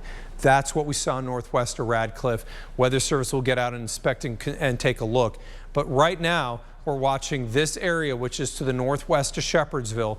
Not seeing anything right now that speaks to tornado, but it's worth noting, guys, that we have seen this exact thing happen where it went from nothing to full-on tornado on the ground, Bryce. Yeah, and with this newest scan that you guys probably just saw in real time if you were watching your TV, it does not look as much of as a concern with the notch. You could still watch that area just south of Hillview, but there's nothing that's screaming out to us anymore. There's just multiple areas of some very broad rotation. But as this goes to show, this is a perfect example of what we were talking about, that these quick spin-ups can occur very, very quickly. Mark, you have an update about the NASCAR race. So what we know about the NASCAR is that it's done. They will not resume. Christopher Bell wins the NASCAR race. So that's that. You know, I will say this, guys. The NASCAR stuff always causes some conflict when we have to cover tornado warnings. The NASCAR crowd does not want to get their NASCAR taken off the air, and we get it. I can tell you, you know, Bryce and I talked about this. Bryce is a NASCAR fan. But here's the thing, you know, there's going to be a lot more NASCAR races. You know, and when there's a threat to life and property, I mean, I got to say this. We lost somebody in Louisville today from thunderstorms. And, you know, you really have to at least show some empathy for what happens here. All we're trying to do is make sure that you know what to expect as storms continue to move through. So looking up and down the line here, I'm going to head over back to the wall, Matthew, and I just want to do a track here on these storms as they come through the metro Louisville area. We're getting a lot of reports out of Louisville, by the way, of really strong winds coming through. In terms of damage, and I'll take this afterwards, but we're going to take a look. Remember, we have a real-time way now to see damage, and that is, are we increasing our power outages? So we've got the line of thunderstorms going through Prospect. It's ahead of the line is going to be areas like Anchorage, Middletown, J-Town, Fern Creek, Fisherville. So J-Town 2 minutes from now to 60-mile-per-hour winds. Crestwood 8 minutes from now until 60-mile-per-hour winds. Simpsonville, you've got 19 minutes. The Shelbyville area, you've got 19 minutes. We've got 25 minutes till Christiansburg and 30 minutes until the Harrisonville area. Our area that's under the tornado warning, we have not seen an increase of rotation yet, but we know that this has a history of producing a tornado, a radar-confirmed tornado. We saw debris on the storm when it was northwest of Radcliffe, and we're just going to do a track here right now. While it's not the same intensity, it is moving over 65, south of Shepherdsville to Bardstown Junction to around Lebanon Junction. If there was to be a tornado, then we would watch Claremont 2 minutes from now, 7 minutes from now in the Brownington area, 14 minutes from now in Highgrove, and 24 minutes from now in the Taylorsville area. Matthew, you know, we're really working hard earlier today on that 7-day that you didn't get to show. I mean, but here's the thing, though, and you know, this is the reality. It's a much cooler 7-day. Absolutely. But we to get there, you've got to fight the battle. And this is what nature does, unfortunately. You get chaos in order to bring everything back into balance. Everything gets upset in nature, and the reason that it's doing it is things are getting balanced, and then it just explodes like what we're seeing here, and it throws it back into balance, and we get very nice weather. And then we'll get another round after that, you know, next time we get showers and storms. Not to say it's going to be like what we get here, but I do think next weekend we've got more rain coming our way. And so here's a positive for what it's worth. We haven't seen a jump in power outages. We saw earlier when the tornado warnings were moving through, or excuse me, the severe thunderstorms were moving through earlier in Louisville, that the power outage map started to go absolutely bonkers when it hit southwestern Louisville. We have not seen a market increase here, which is a positive. We have not seen a market increase in our power outages, which mean to me that we're not getting widespread damage being done in Louisville, which we saw earlier. This is a view from downtown Louisville. I'm going to take this view to the east so we can just continue to view, watching the storms right now. Remember, the most intense part of the storm would now be off to the east of Louisville versus when it was earlier in the downtown area. You can continue to see lightning strikes as the storms move east, but the value of looking at this from our camera, for what it's worth, is that you'll be able to see if there's any power flashes. So I've moved our downtown camera off to the east, and I just want to view for a couple of moments here. If we have thunderstorms to damage, what we would see is blue emanating from the ground upward. It is normally where it kind of illuminates the base of the cloud. So the strongest winds, if they're doing any damage in Louisville, will be looking off to the east. I'm not seeing any power flashes right now on this. Bryce, you're looking at Storm View 3D, and there are still areas where there's some subtle rotation, yes. And even one of those is in Louisville. Yes, and this is something that I've been kind of keeping my eye on and making sure it behaves. This is toward the leading edge, moving into the J-Town area, even through parts of Hikes Point's now moving out of that. But this is more right over Jeffersontown, right over J-Town. You can see the greens and reds close to each other. There's not that much of a hook on reflectivity on the left side of your screen there, but this is definitely worth watching because, as you just saw about 25 minutes ago, we had what is likely a brief touchdown to the south portion of Louisville. So this is something we're going to keep an eye on. I have seen reports from text messages and Twitter and our Facebook Live that some people have heard sirens in the Louisville area. Now, really? If that could be coming from the southern half of Jefferson County, if you live down near there. There is not a tornado warning for Louisville. I want to make sure that that's clear. But there is a severe thunderstorm warning, and this severe thunderstorm warning, again, continues to be in effect for the next little bit and continues to have strong wind gusts up to around 60 miles an hour along with that. So we're going to keep an eye on this leading edge heading over toward the J-Town area as we continue to see this push on off to the east. I will make sure that the southern half of this line heading down toward southern Kentucky is behaving, and for right now it is. None of that is severe. Doesn't mean it doesn't pack a punch, but it is non-severe. Mark, we're going to continue to see what the National Weather Service decides to do with this tornado warning moving through parts of central Bullitt County. And Matthew, you know, we're keyed in still here on Louisville, but when we look at the view from the wider perspective, you can see that most of this is still centered on Louisville. Southern Indiana, specifically areas like Seymour and Bedford and Jasper and Paoli. You've transitioned now into potential heavy rain. Be aware that is a threat, but the line, and we talked about this earlier, and this kind of really matches up to what was expected. Matthew, that front portion of the line totally outpaced the northern portion, and it's basically acted as a barrier to shut down fuel to the northern portion of the line, and the ultimate result is exactly what you would expect. You take the fuel out of the race car, it doesn't go anywhere. That wasn't a NASCAR joke, but I'm just saying. But you take the fuel out and it doesn't go anywhere, and you can see the effect it had on the northern portion of that line. Absolutely. Weakened significantly there in southern Indiana. Of course, everything that's along and south of the Ohio River still strong. A lot of lightning, very heavy rain, winds upwards of 60 miles per hour at times. I do want to travel a little further south. You know, we did mention earlier that down near Bowling Green that we were going to have a tornado-warned storm potentially move through Warren County, and it has moved directly through Bowling Green here, that the gustiest of those winds have come on out. Let's see if there's still some rotation within it. It's not as well defined as earlier. Maybe if I take it back just a couple of scans through Greencastle, it looked like there was some decent rotation that went through that area. So. But that warning will probably be allowed to expire here soon for those that are worried about their students that may still be down there in the Bowling Green area for Western Kentucky. And Bryce, you're continuing to view. One thing I want to note here is Salt River Electric has reported 2,000 people without power in the Bullitt County area. Yep.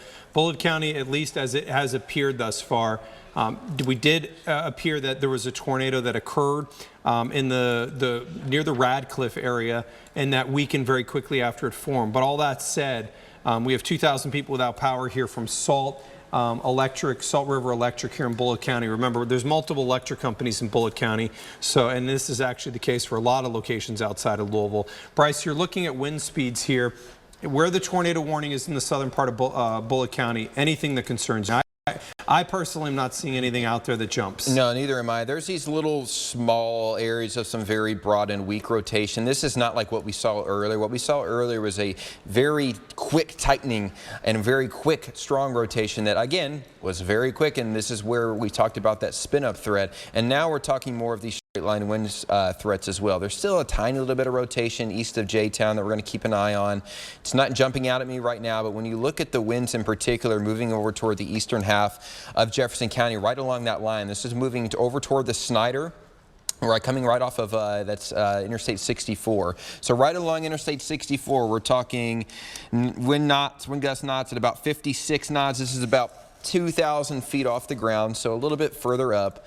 Either way, we need to watch this line for these just little notches. Another one here just southeast of J-Town, just south of the Snyder. You can see those reds and greens getting a little closer together. We're going to keep an eye on that one. You look at correlation coefficient, not seeing any damage being done, so that's good news.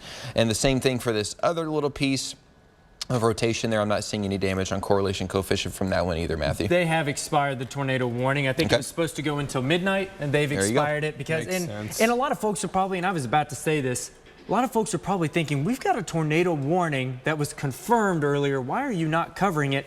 And we tried to say, multiple times here that there just didn't seem to be any concern with it anymore. When you have a line of storms moving through, they tend to be embedded, weak, brief tornadoes that do cause damage, but they tend to be weaker and briefer. They don't last very long. It's those supercells that tend to put down these strong, violent, long-lived tornadoes like what happened down there in Dawson area. Yeah, in the Dawson Springs area, for what it's worth, in case you're jumping in, I posted about it multiple times earlier. It's not our viewing area, but nonetheless, we saw the rotation come up significantly, and it appears that at least at minimum a strong tornado occurred just north of Dawson Springs.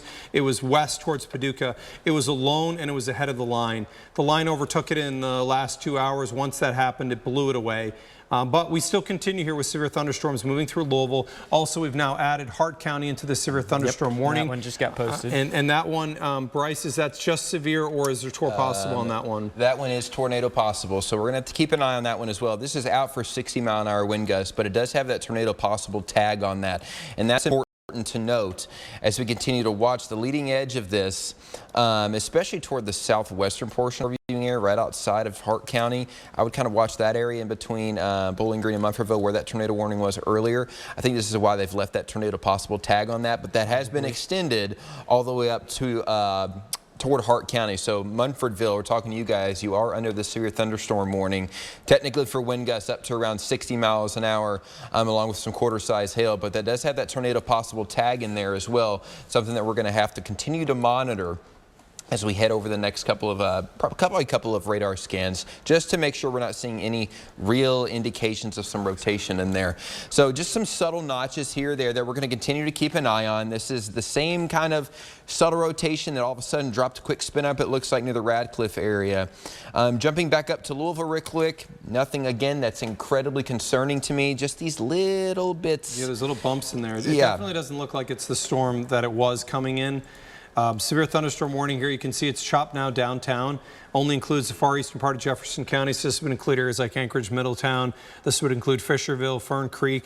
All that said, the storm certainly is not the intensity that it was earlier. This is just the reality. I think in terms of tornadoes, I think that the Weather Service has kind of shown their hand, and it makes sense. Yep. The reason they're going to do these tornado possibles is that one occurred really quickly. And I think that that's probably going to be their mode as we look into the southern part of our area. The reality is the radar is pretty high in the southern part of our area in terms of where it's viewing. You can see that it is showing some areas of rotation near Bonnieville. And since these can happen with such little lead, you know, if you're in Bonnieville, if you're in Munfordville, be aware there is some rotation on this. It can take one scan from going 0 to dropping a tornado. So we need to be aware of that. Yeah, and we're going to put a new storm relative velocity on here so we can get a better look at what the winds are looking like inside the storm with the pace that this storm is moving. So with storm relative velocity now, you can see just very little notches here, there, and this is the reason why this has the tornado possible tag on this for some of our southern communities in Hart County, as Mark was just mentioning. Bonnieville, Munfordville, even toward Horse Cave, I would keep an eye on that one as well. In between Upton, E-Town, Lebanon Junction, you're not in a severe thunderstorm warning, but there's still these very subtle little notches we're going to have to keep an eye on. And that's what we're going to be doing all night. Yep, exactly. We're going to be watching every one of those, Bryce. I mean, we're going to have to hawk them at this point. You know, when you look at the reflectivity in terms of what you have there, Bryce, you don't have that hard front.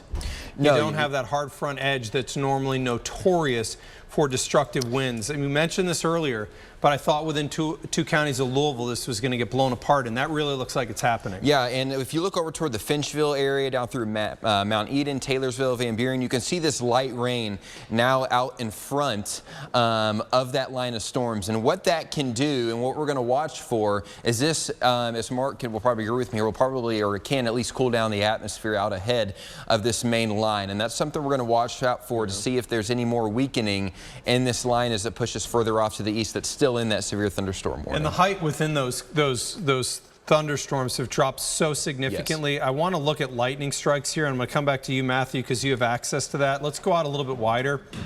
But, you know, what's coming through Louisville, it doesn't have a lot of lightning on it. It does have some. But, you know, these thunderstorms are just not what they were earlier. You showed this earlier tonight, and we were 22. Now in the entire area, we've dropped off to around, you know, there's a view at 10:30. 2,200 lightning strikes. Now we're sitting at 1,000. And sometimes I'm asked, why does this matter? It matters because it tells us how hard the air is rising. Fast rising air means lots of fuel. Fast rising air can impart rotation of thunderstorms. Air that's not rising as quickly, it doesn't generate as much severe. It lowers the tornado threat. But what we do notice is near Louisville, there's not as much. We notice quite a bit more lightning in the southern part of our area. We've got that view of lightnings on Metro. This is 146 strikes in a 30-minute period. Now, this is not to say that there's not thunderstorms, and this is not to say that you can't get some 60s, but I do think it's fair to say this is not the line of thunderstorms that we saw earlier. Watching within our area, E-Town's got the thunderstorms moving through. Some 40-mile-an-hour winds are possible. And looking into the Munfordville area, Munfordville and Bonneville, there's some subtle hints of rotation. What's worth noting on this, Matthew, and you can see one of those specifically near B, that can drop a tornado fast. Yeah, that's absolutely. the kind of thing we've got to be ultra careful with. Yeah, so I'm going to put a quick CC. I don't think that it has, but I just want to check, and it hasn't dropped any sort of tornado, or at least it doesn't look like it at this point. It is 3,600 feet off the ground, though, near the B area, so that is much higher in the atmosphere with that little bit of rotation that we are seeing down in that direction. So if we were much closer to the radar and we saw some potential rotation like that, it would bring more concern. But when it's that high in the atmosphere, I think that it is less concerning at this point. Undoubtedly, Bryce has already said it, we're watching every single notch here along this line, no doubt about it. And that's going to be the way that we go with this. I mean, this is the future of the way that the night holds. I mean, I will tell you this, it is 11:48 at night. Generally speaking, we can kind of cover severe thunderstorms in the middle of the night. Our logic here is going to be, I assume we're maybe running a rerun of Andy Griffith at this point. The NASCAR race was canceled earlier. You know, our news director was able to come in, and you know, I will tell you that if you were to ask me, do I cover on any severe weather? Our mode and our method here is that we cover if there's a threat to life and property. So if we weren't in a newscast, we probably would have gone in and cut when we had the Radcliffe tornado warning. Everything from that point to me has not been our elite severe thunderstorm warnings that would be what we would refer to as a threat to life and property. So you're like, well, why are you in at midnight? It's because it's midnight. Yeah. You know, there's probably people that are waking up, watching severe thunderstorms move across the area, and ultimately, you know, let's just keep an eye on them and watch through. One of the things I say quite frequently is that it doesn't matter if you're in our most populous or our least populous county. One of the things we do is we just cover the severe thunderstorms here. Bryce, you're continuing on Storm View 3D to watch that storm. The one that's still, you know, if you're specifically south of Bonneville by about a mile, yep. And if you're really in Munfordville, we need to watch you really closely. So the one south of Munfordville is basically on top of Munfordville now.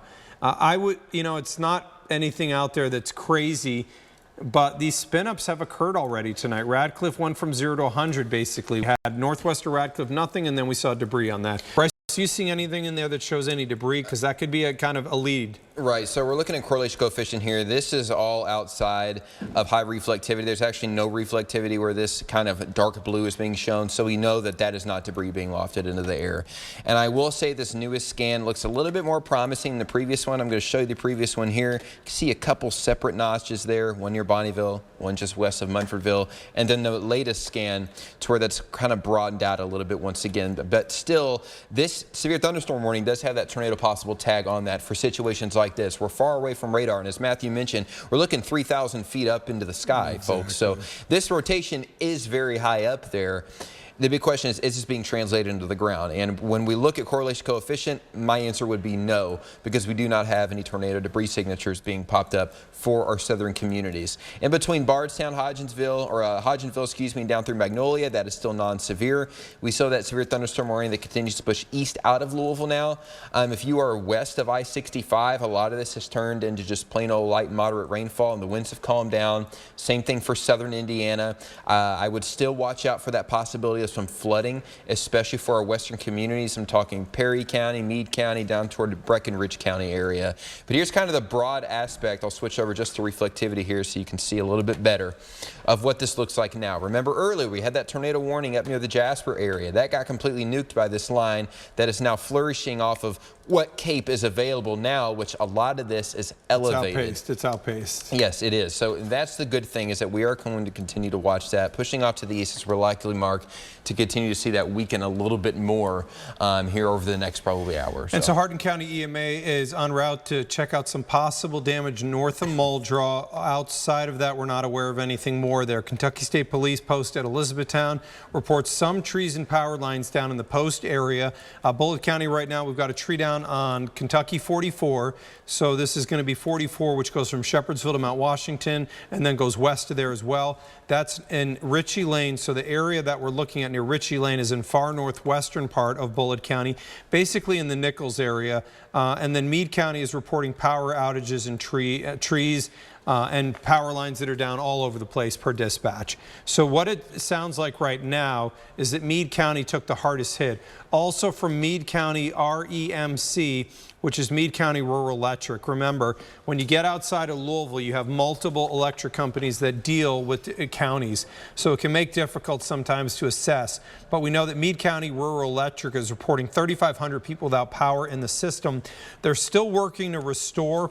Due to the continued weather and thunderstorms, they do expect this to be a prolonged outage. I'm going to take you back over to our LG&E and Duke map so you can see what we've got. We have seen an uptick in Louisville. That is unfortunate. So we know that we've had more damage done in Louisville. Additional 6,000 people are without power versus when the storms came through. Whether these are short duration or long, I think we're probably going to take some time to get it down. There's a lot of people still without power. Bullitt County here, Salt River is reporting 2,000. Duke, LG&E reporting 300. We've also seen an uptick in Clark County with 536 without power, 539 rather without power. Oldham County still continues to hover at around 1,000, and Meade County is one of the upticks at 3,500 people without power here. Looking at the storms, probably an area where we have some of our strongest. You know, Matthew, we mentioned this earlier. No tornado warning for Bowling Green. That's good news. I know a lot of people have family and friends in the Bowling Green area because of Western, so that's weakened. But the area we're watching, and I can see it on your radar screen right now, you can see there's those little subtle notches there in Hart County, those little nudges that we have to watch. If you're to catch a spin up, it can happen on those notches.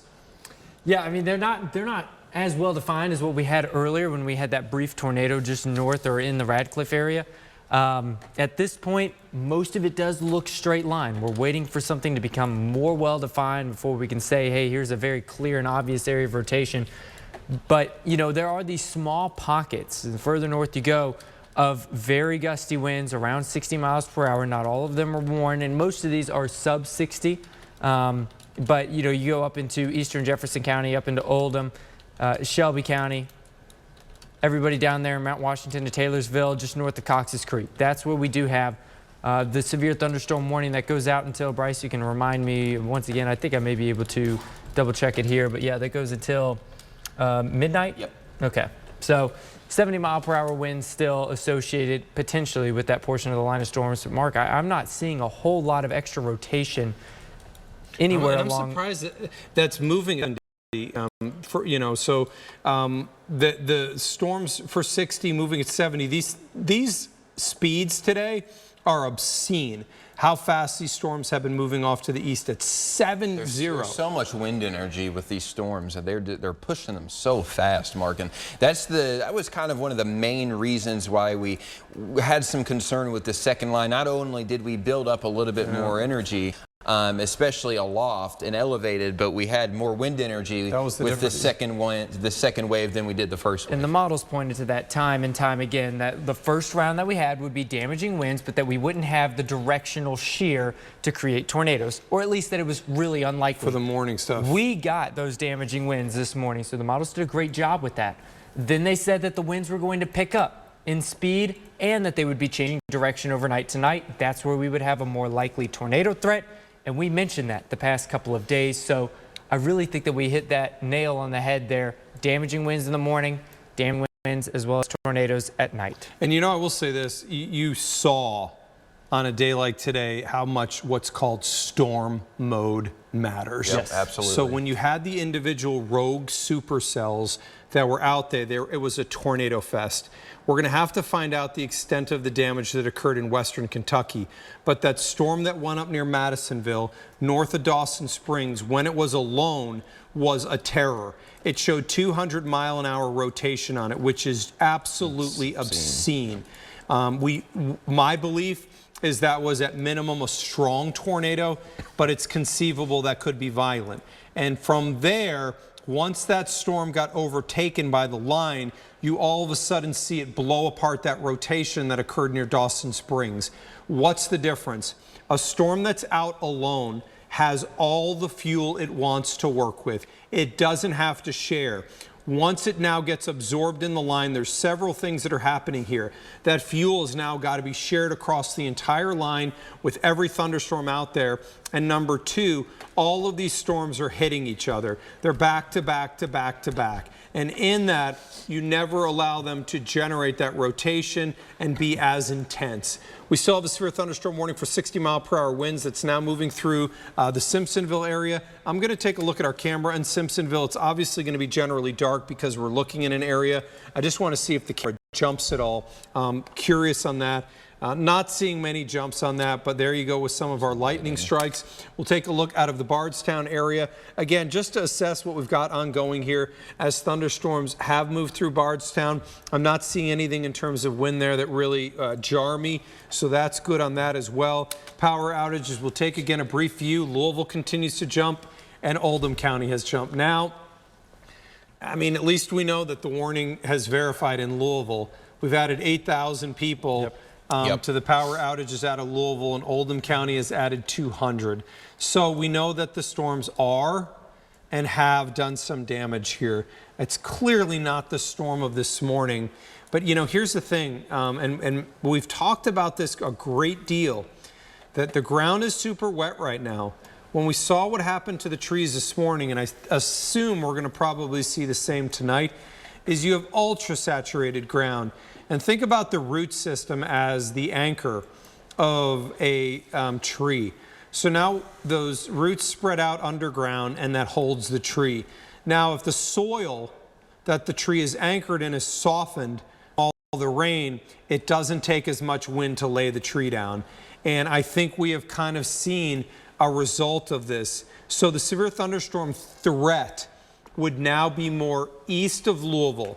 So areas we need to watch: Newcastle, Shelbyville, Wadi-Peytona exit along 64, Frankfort, Lawrenceburg, further south, Taylorsville, and even continuing now, we need to watch Willisburg, Springfield, Lebanon, Greensburg, southward through the Columbia area and Campbellsville. These are areas where we would need to watch. Bryce, you've been looking at this from a different view on Storm View 3D. One of the things I want to mention here is you've been kind of focused a little bit on Hart County because that's where we had some little pockets of rotation. I'm not seeing what I saw earlier. It looks like those have diffused out some. Yeah, I would agree. This looks much more broad from Horse Cave up through Cantermurth, Pikeview, and Magnolia.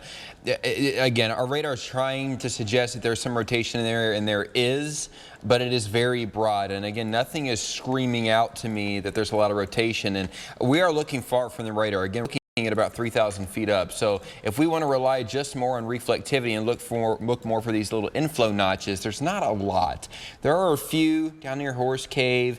Nothing really near Munfordville anymore. There could possibly be one trying to form down near Magnolia, just east of the Hodgenville area. And these are locations that this is basically what the rest of the night's going to be until this is out of our viewing area. We're just going to kind of watch, and more importantly, we're going to watch not only reflectivity on the left side of your screen there, we're going to watch the velocity on the right side, and we're going to watch that correlation coefficient right here on your right side as well. And we're going to look for big jumps. So for instance, if there was something in Buffalo doing damage, you would see a big blue kind of ball right here over Buffalo, but there's nothing there. All of this is outside of reflectivity, so we know that is not tornado debris, which is a good thing. So a lot of this looks very, very broad. as it continues to push its way on off to the east, Mark. Severe thunderstorm warning has now been allowed to expire here for Louisville. National Weather Service has noted that they're going to go SPS. What in the world is an SPS? Good question. So this means sub-severe. And so this kind of speaks to everything we've noted here. They're noting 50-mile-per-hour winds. We agree. Newcastle, Eminence, we've got some pops there. But you can see the northern portion of the line is clearly weakening. It is not the line that it was earlier. Bryce, you're looking at one. I'm guessing I'm going to guess 2,800 feet above ground, but one little pop there. It's just about 3,500 feet, and this little pop moving into the Cropper area close to Pleasureville. This is showing 66 knots, so this is around 70 miles an hour. But again, this is also 3,500 feet above the ground. And that's important to note. What's the kind of barrier to get that down to the ground is we're cooling. Yeah. And so, you know, what we saw earlier in the day is when the atmosphere is warming. And when your atmosphere is warm, you basically create no barrier. And let me explain what that means. So a warm atmosphere has no barrier to transport wind down to the ground. I kind of like to use this as an elevator analogy. If there's no barrier, the winds can just barrel down to the ground and go crazy. And this is the reason why you traditionally see the most severe weather in the afternoon. We've now started to see the atmosphere cool, and you'll hear me use the term the atmosphere is inverted. What does that mean? Well, the temperatures when they start to cool at the ground means that the atmosphere has a wall. The other term you may hear is cap. So now getting that wind down to the ground, it's got to try to punch through that wall. The strongest and bullish, most powerful winds can punch through the wall. The weaker just struggle. And the cooler it gets overnight, the more powerful that barrier becomes. So with the atmosphere cooling here in Eminence, through Cropper, through Shelbyville, so this will be the northern part of Shelby County, southern Eminence, while radar still indicates these stronger pops, we're just not seeing that verify into the ground truth right now. So we have still potentially 50-mile-an-hour winds in Henry and Shelby County, but I think, Bryce, we're not looking at the intensity of earlier. I think 50s are probably on point here. Right, and I want to go back to the power outage factor with this, and you can see the numbers there. We have new information from LG&E and KU. They said they are bringing in an extra 700 line workers and others to help restore power. LG&E also says that this will be a, quote, massive multi-day restoration, and that's important to remind yourself of. Altogether, storms affected around 120,000 customers across LG&E and KU service area, which the Louisville area includes the Louisville area, most of central Kentucky, and there's also reports of nearly 1,000 down wires in the area that LG&E and KU covers as well.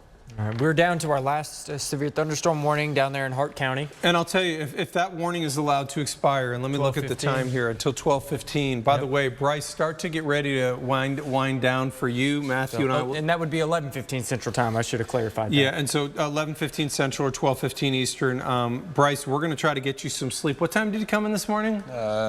4:30. But to be clarified, I did go home and take a nap later. He did go home. I actually talked to him when he was sleeping, and he woke back, and then he woke back up. But let me show you what we've got on radar here. We're winding down an event that has been quite a day. This day started for us at around, for Bryce at 4. Bryce got an opportunity to forecast and then see, which I always have to say is something that's quite interesting when you're part of the forecast, the aspect of the severe coverage, because you kind of have an idea in terms of how things are going to unfold, and then you get to see how everything actually does. And the reality of what we do, we deal with probabilities. We deal with probabilities because there is a level of uncertainty that exists in everything that we do. So we've got strong winds here still continuing. Just got a new severe thunderstorm warning now for the Willisburg area, Springfield, and Lebanon Junction. My feeling now is with this warning going until this one is the new warning. Bryce, you have that? Not on GRT yet. Okay, so Matthew has it 12:45. Yep. So this is until 12:45 Eastern or 11:45 Central. This is going to be what's going to happen here. The Weather Service is probably going to warn out of our area. So we're going to stay with our coverage until these warnings expire. My feeling here is middle of the night. Why not stay with it? Because, you know, I know that there are people that are just going to be waking up and wondering what's going on here. 60-mile-per-hour winds for Marion, Nelson, Taylor, and Washington counties. What we will say, by the way, Bryce, make sure Jude doesn't come in. We'll continue to cover through when Jude leaves. One of the things that happens, just in case you're curious what goes on behind the scenes, is we have to make sure that we cover obviously severe thunderstorms across the area. The logic always with us is going to be we'll continue to watch the storms. Internally within our team, we obviously have to watch storms. Generally, our coverage here is 2 a.m. to 2 a.m. on the team. We don't want you to get up early for no reason because Jude ends up being the early one. Traditionally, on a scenario like this, the night guys will stay a little bit later to watch the thunderstorms so the morning guy doesn't have to get taxed too much because, you know, I can tell you as someone that worked morning show for many years and Bryce that continues to work morning show, getting up at 3 o'clock in the morning is hard. Bryce, you're young, so it's easy, but once you get a little bit older, it gets harder. I got a baby on the way too, so I might as well just continue to get used to it. Yeah, you'll be getting 2 hours of sleep, so that's going to be your norm. So we've got strong thunderstorms here near Newcastle that are approaching the Wadi-Peytona exit along 64. We'll take a look up and down this line. Again, I want to just assess, make sure that everything is I would say playing nice and not showing any major signs of rotation. I want to just scope, if we could here, Matthew, along the line, and then after we scope, we're going to do a quick track along the line. So if you could, let's move down that scope along the line, and I just want to make sure we're not seeing anything that's showing rotation. Let's keep moving. Okay, just seeing these pops of some stronger winds. Remember, the atmosphere is inverted, which means it's going to be more difficult to get those winds down to the ground. But could we get some isolated 60s? Absolutely possible. Along the Wadi-Peytona exit here, along 64, one of those pops right now of maybe some 50s, maybe some 60s. Getting some reports out of the Bloomfield area that we did get pops of stronger winds. And this is why the Weather Service issued the warning here near Springfield. So versus what we saw to the north, where we have widespread, we're starting to get, or isolated, we have at least a larger area of some of these stronger winds. Matthew, could we just put reflectivity up here briefly? I just want to make sure the area of winds is within and not a rear inflow jet. So that is moving through Bardstown, some 50, 55, 60-mile-an-hour winds. We got some reports out of Bloomfield that things were blowing around. So in Springfield, let's do a track here on this portion of the line moving towards the Willisburg area, Springfield, Lebanon, further south towards Campbellsville, could be producing some 60-mile-per-hour winds. Let's get a track on that, and we'll talk about where those winds are and where they're continuing here. Again, we'll track the portion of the line heading towards Willisburg, Springfield, through the Lebanon area as it moves off to the east. Remember, these storms are moving quick. St. Mary 3 minutes from now, Lebanon 8 minutes from now, Campbellsville 14 minutes from now, and the Danville area as it leaves our area in about 30 minutes. That's why the warning is about a 30-minute long warning. Further south, we now have a new warning issued here as well. This is where we have more fuel in the southeastern part of our area. So these downstream warnings now would take us to Greensburg and Columbia. Matthew, if you could, can you put me up the warning information here for Greensburg and Columbia, the new warning that was just issued? So this one, be aware, keeps this wording in here of tornado possible. Does it mean that one's going to happen? I think we've kind of, like I mentioned earlier, the Weather Service has shown their hand on this, and I don't blame them one bit. They're going tornado possible on some of these because there's a little more fuel here with absolutely tremendous wind energy, and it makes sense to play it safe. Adair County and Greene County under a severe thunderstorm warning here until 12:45 Central or Eastern or 11:45 Central. This one actually has some hail in there. So 1-inch size hail is probably the biggest hail that we've seen on any storm in our area, and 60-mile-per-hour winds as the storms will continue their march off to the south and east. Matthew, this is probably going to be end of show for us. 12:45 is going to be the end. Bryce, Matthew and I will hold the fort down here from now. Go home and get some rest, man. Matthew, you're looking at the line right now. As you scope that area, Greensburg and Campbellsville, where we had the tornado possible, does anything jump out at you here where you're seeing rotation? Not initially. Not initially. I mean, I tend to do, I'd say, a good job trying to find areas of rotation that are very brief, and microphone may be dying. Yeah, it not might be, it is dying. Yeah. So I'm going to let you step back so you can change out mics, and I'll take a look here briefly. Kind of what Matt's getting at here, there's not a ton of rotation right now. The area that we are watching is this, there is a small area of rotation right now that would exist near the Dunnensburg area. It's very small and minor, and then there's also one tiny one near the center area. So just north of Dunnensburg and near the center area, we have small area of rotation right now. This is not unlike what we have seen through the night tonight. We have seen what we refer to as transient rotation, meaning that you'll get a little pop and then it'll go away. But in one case, it didn't go away. It popped, it dropped to tornado northwest of Radcliffe, and then it kind of went away quickly. So these are not the big tornado parameters that we saw in the western part of Kentucky that existed through Missouri and Illinois. This is a different one. But you know, you guys, we've been on air, Matthew. We started our cuts around 11 o'clock this morning. So this now would be 13 hours where we've had to cut in for weather. You know, I've done long cuts, but man, this ranks up there. This has been a long day. You could probably hear some of our voices are getting a little bit taxed, but you know, we cover storms. So, but you know, watching a little bit of rotation near Dunnensburg and near the center area, it looks more transient to me than it looks like anything. And we'll continue to watch. We're going to be looking to make sure that it doesn't pop any debris at any point. Right. So again, we just got that latest scan come in. It didn't look a whole lot different from the scan beforehand. Our GR analyst here has been saying that, you know, maybe there's a little bit of rotation here, maybe a little bit there, but nothing well defined by any means. And we're not seeing any debris come up either here. I know that that is one thing that Mark's looking at right now. There is one thing that's interesting. Notice in the Glasgow area. It's got to be where the hail may be. You got it, my friend. Right. So if you look right here, what you're noticing south of Glasgow is all of a sudden you get this different change in color that is emanating. And what is this saying? This is saying that there's hail near the Cave City area, and that is basically a spike that is extending southward. That's exactly what we're seeing. In terms of, are we looking at anything that shows rotation or debris? Looking at Raywick right now, nothing there, nothing on the area that's south. Let me look at rotation right now, not looking at anything that's ultra concerning. Again, moving down the line, not looking at anything in Summersville that shows concern, maybe a little pop of wind there. Nothing that speaks to tornado occurring right now. But, you know, I would say this much. We're getting broad wind that's moving towards Loretto and Raywick.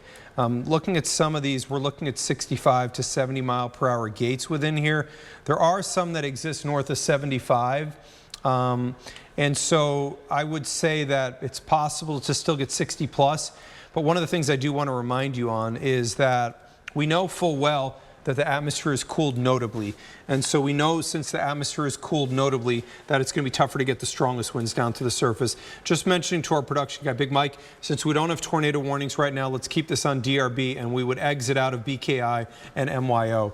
If we get a new tornado warning, we would go back into BKI and MYO. And so what that is behind the scenes, just so you know, we can kind of make sure that our other stations were covered. WDRB is on multiple stations. WDRB does news obviously on DRB, but we also put during severe weather, since we operate multiple stations in the market, we put that on simulcast in some of our other stations. So that's what we're doing there. And in case you're wondering who Big Mike is, I showed him on my Facebook Live video a little bit earlier.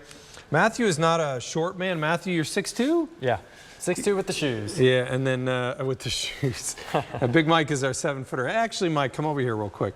So I'm going to just show you. So Big Mike's are in production. So I just want to show you. I mean, we're here. He's not going to. I'm 6 feet. I didn't think, honestly. No, well, I got to back 6 feet. up now. See, there you go. There you go. You get some better perspective. Michael, I think Mike's 6'11". He says 7. Oh, he says 7. He always worked says hard 7. for the 7 feet. He always says 7. But you know, there are a lot of people that function in our crew that exist behind the scene. And I do want to mention, you know, Matthew and I and Bryce have been on air here in WDRB for a long time, but understand that our production crew allows us to do this. Yep. We cannot do what we do without them. And if I'm here early or if Matthew's here early, note it's 2 of us on the weather team and it's probably 5 or 8 of them. Beyond that, our master control guys exist here because we're a television station or 24. These guys are here every minute of every day of the entire year, 24/7, 365. They keep us on the air. So while you hear our voices, know that there are many, many people behind the scene that are required to put this on. Our voices are the ones that'll be a little bit shot.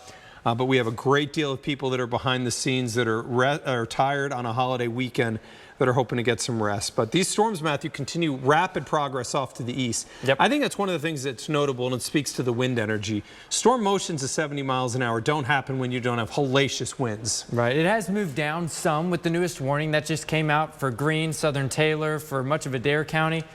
It's moved down to now 55-mile-per-hour movement here off to the east. So still a pretty quick mover here. Quarter-size hail possible, 60-mile-per-hour wind gusts possible as well. It's moved through the Munfordville area. Far eastern Hart County is included in this. So give it a couple more minutes and the worst of the winds will be out of your area. And I'd say, you know, it's a 30-minute warning here that's expected to get all the way to eastern Adair County. So less than an hour from now, we are going to be done with this entire event for sure. We were thinking that it would wrap up around 3 a.m. It's moved through a whole lot faster at this point. And Matthew, I'm going to do one thing while you continue on that. Yeah. I just got a picture here on Twitter that appears to show the rotation as it moved through the Radcliffe area. You can at minimum see what is a lowering. So if we can go over to weather pics, this is showing you, this was near the Radcliffe area, and you can see very clearly in the middle of the screen what appears to be a cone shape. Remember, we know for sure that debris was lofted, so this is not a maybe. This is a radar-confirmed tornado. This was what occurred near the Radcliffe earlier. This was sent to me. Let me just make sure I get the name right. This is E. DeBruin 84. That sent this to me on Twitter, which is now X. But this was sent to us earlier of what appears to be what we know is radar confirmed damage near the Radcliffe area. These are somewhat interesting because even if there's no damage, the National Weather Service, some people ask, you know, what happens if a tornado occurs over an open field? Does it get an EF rating? The world's changed somewhat with regards to this. Before we had dual pole radar, which could tell if there was debris, the Weather Service, if they couldn't find damage, would never confirm a tornado. I mean, but just not get any rating. It would be go in the books as nothing. The Weather Service has EFU now, where even if it didn't do damage, we know that radar confirmed it, so they can go what's referred to as EFU intensity. But we know that radar confirmed that damage. I don't think, you know, Matthew, you can argue that. Tornado debris signatures historically from research has shown 95% accuracy. So if it's in an area with rain under rotation, you know a tornado touchdown. Occurred. It's not a maybe anymore. Absolutely. And sometimes there can even be a picture of a tornado and still can't get a warning or can't get a rating on it necessarily besides EF unknown because it didn't damage buildings or trees and it only went through a field or grass, something like that. So in this case, we saw a debris signature. We know that there was a tornado that touched the picture of the lowering, very likely a funnel. We don't have video of what was spinning, but no doubt in an area or reported from an area where we did have damage show up on our radar. So at this point, doesn't necessarily look like there is a line along this leading edge of the storms. We'll see you later, Bryce. And there is still heavy rain. There's still plenty of lightning. These storms are strong. Gusty winds up to 60 miles per hour possible, but it's not the same event that we had this morning. We're not talking 80-mile-per-hour winds here. No. We're likely not even talking 70. 60-mile-per-hour winds, but that is severe thunderstorm warned. With all the rain that we've had, we could very well get some more knockdown trees. And so what we're looking at here on Storm View 3D, on the right is really where you're going to watch. So you're going to notice that we've got these pinks in here. The Weather Service has no choice but to warn this stuff. These are likely producing pockets of 60-mile-an-hour winds. So some pockets approaching Willisburg, pockets approaching Springfield, pockets approaching Loretto. As we go further south, we don't see as many of those pockets right now, but one of those is near Greensburg, and then we kind of get into, notice north of Glasgow, there has been some really, really weak transient rotation that we will continue to monitor these. We're getting into a scenario where I don't, you know, at this point, let me not even say maybe. The Weather Service has already issued the warnings. These warnings are going to go until 12:45 Eastern, and then they would be allowed to expire. Once those clear, it will indeed then be show over for our area. Last time we looked at power outages, Louisville was at 38,000 without power. We're now up to 39, so we're still tacking on more power outages. Remember, LG&E has noted that this is going to be a multi-day scenario. On a positive, it's going to be getting much, much cooler in the middle of the week. Not cold, but cooler. So in that, you know, if you're without power for a little while, the AC won't be absolutely a must. But we've gone where we were down at about 500 without power in Oldham County, jumped back up to 1035. Notice that Salt in Bullitt County, so LG&E has 336 without power versus Salt that was over 2,000 plus without power at one point in the Bullitt County area. And remember that in Meade County REMC was reporting 3,500 without power. Their term that they used was power was out all over the place. As far as the watch is concerned, Louisville still is under a tornado watch. That said, all clear. Louisville, we can go ahead and tell you that the severe weather threat has ended. And I will tell you that Jefferson County, Indiana, it's ended. Trimble, southward through Oldham, Jefferson. I'd say everybody east or west, excuse me, of 65. And I just want to make sure as we go through radar, clear out of Hardin County, no threat out of the Grayson County area. It's clearing Hart, but hasn't right now. So I would shave one of those counties off and give you the all clear in Louisville. If you stayed with us through the day today, thank you guys. We know, honestly, that there's a lot of choices. There was a day where it was only TV. We know the world's expanded beyond that. But for those of you that trust us, we appreciate you staying with us through the evening here. The focus right now is going to be in our southeast counties. This is the area where we have our strongest storms, and we're going to do a quick track of where we have the strongest storms as they continue their motion across the area. Strong to severe thunderstorms right now continue near the Willisburg area through Lebanon. We're going to track these off to the east. Matthew noted the winds were, or the movement was 65 to 70 earlier. Strong right now, and you down can to see 45. Right here, 45. So a sign that we're seeing the storms weaken continuously here. So in the Macville area, 3 minutes from now, it'll be in Gravel Switch with potentially 60-mile-an-hour winds. 11 minutes from now, the Harrodsburg area, 17 minutes from now. Danville, 28 minutes from now, and 34 minutes from now in the Bryantsville area. That's the northern portion of the line. We'll continue our movement to the south as we have the part that's near Greensburg, Dunnensburg, through around the Columbia area, also including Edmonton.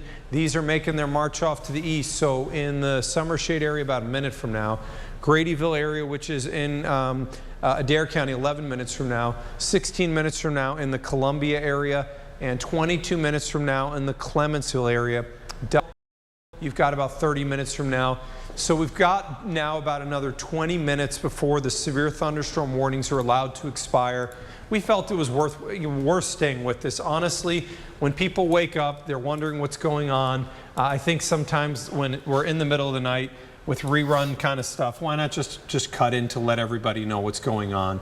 Remember, what we know here earlier is that the northern part of Hardin County near Radcliffe and the western part of Bullitt County, there was at least a tornado that briefly touched down. We'll find out more as the sun rises tomorrow.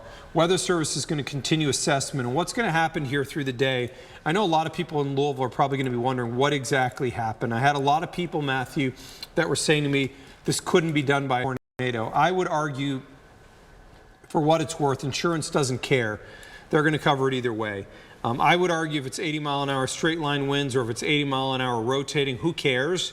If it's 80, it's going to do the same damage to your house, whether it's rotating or whether it's not. Damage is damage is damage, and you have to deal with the cleanup, and that's just the reality. Most of the pictures I saw showed a lot of the debris being laid in the same direction, but at the same time, those storms were moving 55, 60 mile an hour. If it's an 80-mile-an-hour tornado, you may never see that the northern part of it was spinning. Because that rotation is going to be going against the motion. So on these weaker tornadoes, on fast-moving storms, it would look just like straight line. Beyond that, Matthew, most of Jefferson County saw damage. Yeah. And so, you know, if these were tornadoes, they would probably be more isolated. The damage was so widespread in Louisville. I think what it lends itself more towards is a lot of straight line wind damage. That's what I think. So, and as you mentioned, a lot of folks were saying, how could this not be a tornado? Straight line winds, they're strong, they're bad, they pack a punch. I mean, you talk about hurricanes, they have those straight line winds. Yeah, I mean, they are turning in the overall aspect of a hurricane, but here we didn't see those very small areas of rotation. We saw all winds moving in the same direction very fast. So an intense situation this morning, an intense situation as folks were trying to go to bed. If you do want to go to bed, I know that there are folks out there with severe storm anxiety, and you're still hearing rumbles of thunder and some moderate to heavy rain west of I-65. I can promise you, You're not going to get damaging winds. You're not going to get tornadoes if you are west of I-65.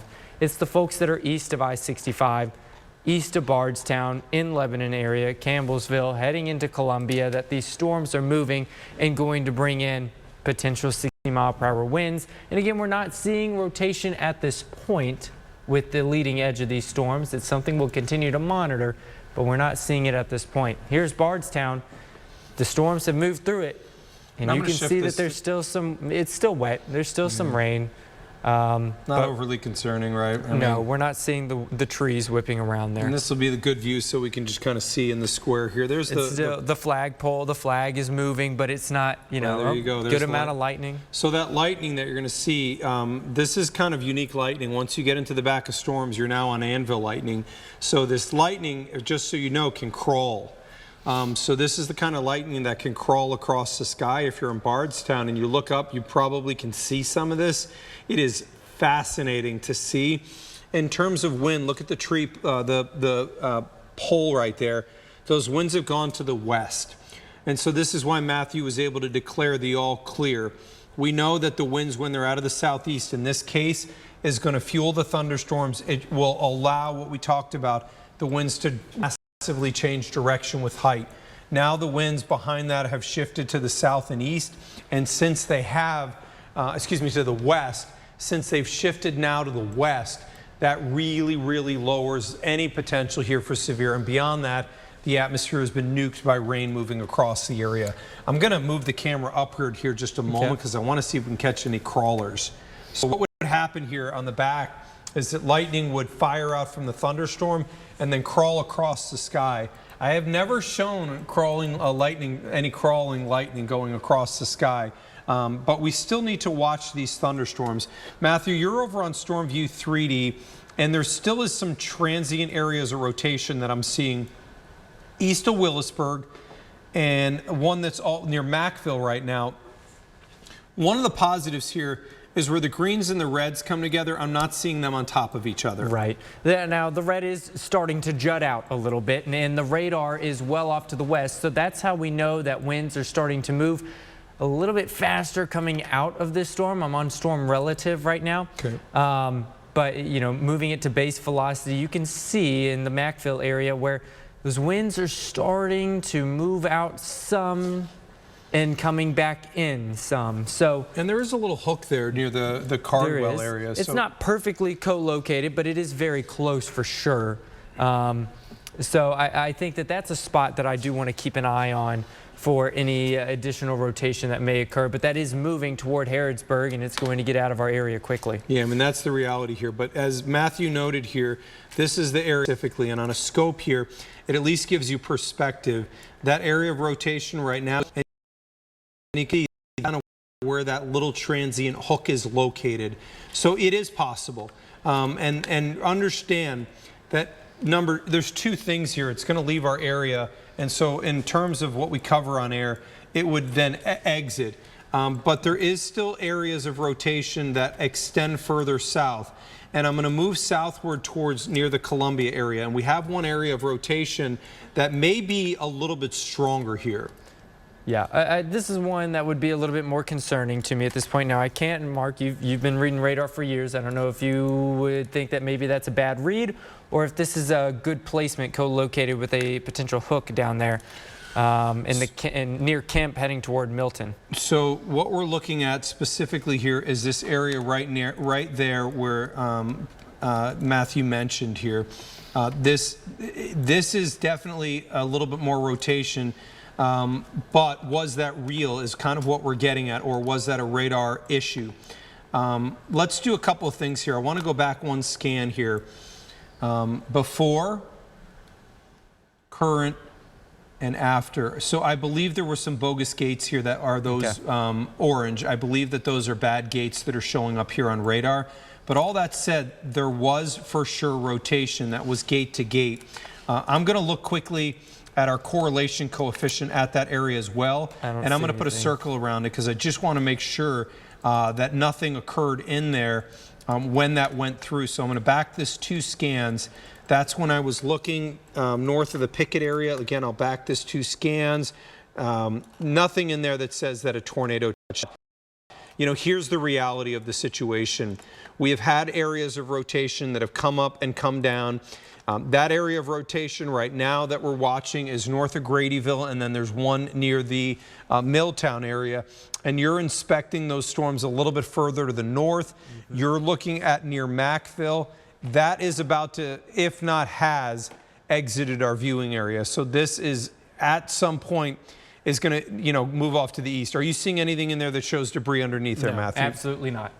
So No that's debris. a positive, but there is an area of rotation there. In terms of what we have for our strongest area of rotation, I would argue that that's near the Gradyville area right now. The area of rotation right now is near Gradyville. So here's the thing. Columbia, let me just kind of remind you, you're under a severe thunderstorm warning right now with tornado possible. So Adair County until 11:45 Central or 12:45 Eastern, you are under a severe thunderstorm with tornado possible tag. We have seen rotation come up and go down on that storm. We have rotation right now. There's a little bit of a pop east of Kemp, and there's a little bit of a pop here near the Gradyville area. Considering that that's moving in the direction of the east-northeast, conceivably, and let me just make sure on direction here, moving more due east. So that would put this right into the Columbia area. If I'm in Columbia and it's me, I'm going to take my tornado safety precautions right now. I just don't think it's worth the risk. Storms moving off to the east puts it in Columbia 7 minutes from now. Let's get to your safe spot. We have seen some rotation that's come up at times. That said, we're still looking way up in the storm. So there is by no means anything that says tornado warning. I just think it's a safe move. I just think it's safer to play it safe as an area, at least with some subtle rotation, is now, as we speak right now, heading into the Columbia area. Again, I would state this. I don't think that there's anything on here that says there is a tornado on the ground. And I do think that at minimum, you're probably going to see some 60s in Columbia. So if you're, you're just trying to play it safe, stay away from the western side of the house.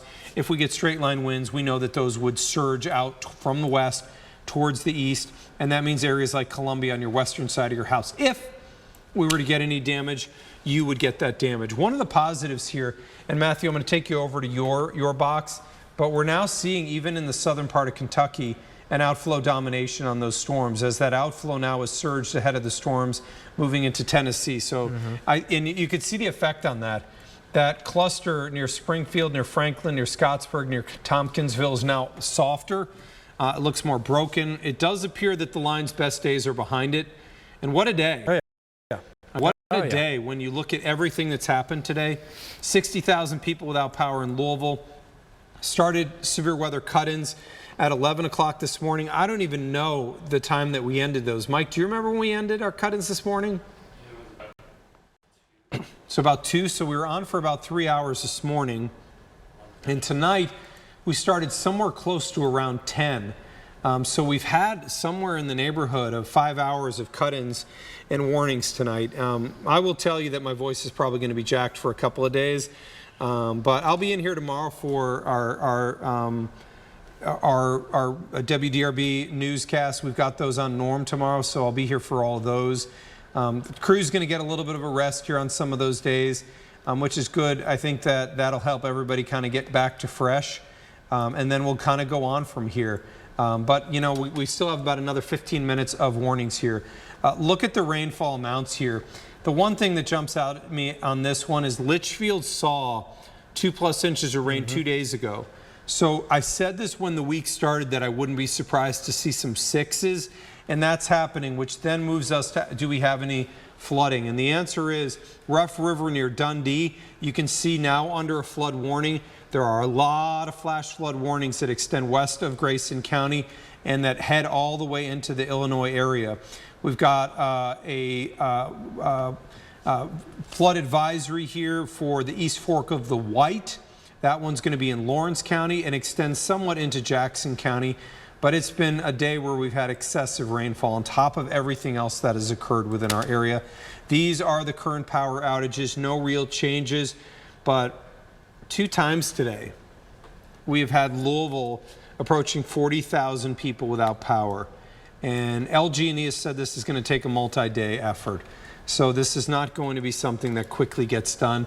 Matthew, you're looking at that rotation north of Columbia, but You know, we're talking 4,500 feet above the ground. I think that the reality here is there is some rotation within that thunderstorm, but it's probably a lot of that is elevated. Most likely, yes. And that's why earlier I was also looking from the Nashville radar. That's just a little bit closer. It doesn't show a whole lot more of it. So at this point, as you said, elevated, yes. Is there some rotation? Sure. But it's not super duper concerning. There's also another very small pocket of rotation heading toward the Nifley area. Excuse me. Sorry, folks. I know that you get, that's all right. Got to get the town names right. Nifley area does have a little bit of very weak rotation heading toward it as well. So both of these things we'll be keeping a close eye on. But at this point, no indication from the National Weather Service that they're going to be putting a warning on it. But this is the same severe thunderstorm warning that does say tornado possible. And so just so you know, by the way, Horse Cave is reporting power outages here with trees down. So we know that in the Horse Cave area of Hart County that we have reports of damage here. So we know that the storm has done damage. Also, I will note that the KYTC is reporting 2 possible tornado touchdowns that occurred earlier in Butler County.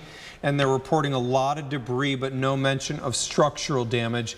And there are a lot of reports around the Bowling Green area that there have been power lines down, that there was reports of a tree that fell on some vehicles, or a power line fell on some vehicles. And in Oldham County, it stinks, but we have reports that occurred of trees reported down in Oldham County. And the emergency manager, I know him, it's Zach Wilt. He put multiple trees reported down in Oldham, ... again. This kind of speaks to everything that's happened today, and that is it's been a long, tough day with multiple scenarios with severe weather. Worth noting, by the way, if you're joining us from Louisville, we mentioned this earlier, but it's over. Yep. Louisville, you can go to bed. You know that you may hear rumbles of thunder, but you don't have to worry about damage being done. This goes for all Metro Louisville. So this includes Mount Washington, Shepherdsville, Corydon. This includes New Albany, Clark, and Jeffersonville. This includes LaGrange and Crestwood. This includes Shelbyville, includes Taylorsville and Bardstown. The watch is dropped. Once these storms clear our southern counties, the Weather Service would likely drop it all. I don't know that we're going to escape as at 12:45, partially because we continue with that storm that in 7 minutes is probably not going to clear Adair County fully. If that's the case, we'll continue to watch it. At this point, like I mentioned earlier, why not? We've kind of stayed with you through it at this point. It's going to be about 1 o'clock, I think, that leading edge gets through. And the Weather Service hasn't made any statements yet on whether they would keep the warning or extend a new warning for Adair County. But I think all things said, Matthew, you can kind of scope that here briefly. But as you look in that, there has been that transient rotation near the Columbia area. It's hard for me to imagine, even if, again, it's elevated, that they may not continue the warning. Although, I got to say that doesn't look like much. No. The storm really, everything in this is winding down. An outflow-dominated cluster in the southern part of Kentucky. Wide perspective, and you can kind of see what it means for all of our area here. The storms are winding down. The severe thunderstorm warning here for Washington, Taylor, and Marion stays in effect until 12:45. And then also Greene, Adair, and Hart County until 12:45 Eastern Time or 11:45 Central. If the Weather Service extends, we'll continue to stay with you. Should they not choose to extend, we'll release you back to programming. And I will tell you, for our crew here, I know that there are many people in the production area that are wondering when we get to go home. After this last warning, guys, you are going home as well. We were able, Matthew, to shoot at home. Positive there. Yeah. Got to get our boys some sleep. I know, right? you and I, we are also in desperate need of some sleep as well. At some point. You got some plans to be off tomorrow to relax a little bit? I'll be off. Which is relaxing. Yeah, I guess it is. So Matthew, so you guys know, I talked to Matthew last night before we did our coverage, and I said, Matthew, I'll come in at 2 o'clock. I'll be in here with you. I think it was about 11:45. I look over my shoulder, and Matthew a little earlier than that. I was gonna go to church, and I said, you know, I'm just gonna go to work real quick. I'm gonna check it out. I came in, and Mark was like, "What are you doing?" And he said, "I'm just gonna hang out for a little bit." and then I'm going to go off to church, and he's been here since. So, you know, that is, I think Matthew shares something similar that I do, and this is one of the things that, you know, you and I have talked about quite a bit, Matthew, is it's hard to be away from a weather center when there's severe thunderstorms. And I think you probably would say the same thing that I would say, is mentally, you really never are away when there are severe thunderstorms. And sometimes you just kind of say to yourself, I'm going to be there mentally, I might as well just physically go into work. And it's I think it's some of the servitude of what we do. There is, you know, we have dedicated a lifetime to trying to make sure that we're there for you. I know that sometimes people think that we want to talk, and I can assure you, I would love to be at my couch, on my couch right now.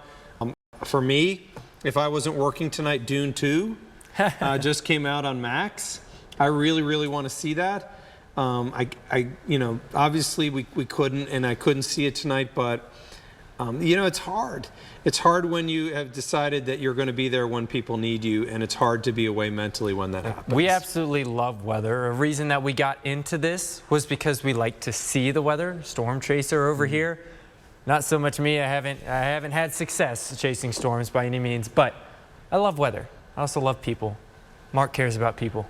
We care about you guys. That's why we're in. Yes, we give up some plans that we have, but there are a lot of people in service industries, nurses that give up so much time, and doctors, first responders do the exact same thing. We're part of the same crew that just wants to keep people safe. And so we are more than happy to sacrifice some time and some events that we wanted to go to or different things.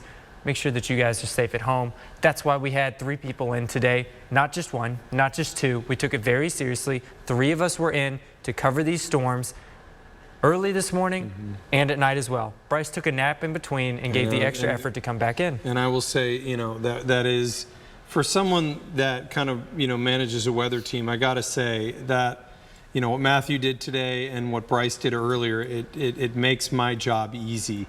It makes my job easy because I know that we're going to have new severe thunderstorm warning issued here. Right. So let me get that one. This one goes until 1:30. So this is for sure where this will end for our viewing area. 1:30 severe thunderstorm warning remains in effect. So why? This was what we said. We needed to cover the rest of Adair County. So this is going to be for the rest of Adair. My guess is that it's not going to stay in effect for the entire till 1:30. We needed 15 more minutes. Weather Service bought that, and then we'll be able to move these out of county. Once we move them out of county, unless we see a real risk of tornadoes, we'll go back to programming either way. So we've got about another 8 minutes on this cut, and then we're going to release back to programming, considering and hoping that everything moves on. Columbia, just some very, very, very, very weak rotation. You know, understand we're talking 6,000 feet above the ground. This is over a mile up. I think that the concern here for the Weather Service and what they absolutely have to do is cover just in case. And so the new warning, I'm just curious if that one's a tour possible on that. I'm going to take a look here from a different source from Matthew. So this one is still tour possible. So in that case, Matthew, there really is no situation. They have to issue the warning. There is a little bit of a nudge there near the Columbia area. There is a minor rotation. And I will say the 2 parts to this is if there's minor rotation and a little bit of a elbow there, or a little hook coming off the storm, at least it speaks to the fact that there must be rotation in the thunderstorm. It's pulling some of that rain out in advance of it right over Columbia. We know that there's at least mid-level rotation on this. Whether that's transferring down to the ground remains to be seen. But look, Glens Fork, some 60-mile-an-hour winds are possible. Columbia is one of our more rural counties. But that said, you know, I have said this so many times in the years that I've been here. It doesn't matter which county you're in. I'm really grateful that WDRB kind of gives me the latitude to cover, and we can just stay with storms as necessary. In the middle of the night, the world is so different.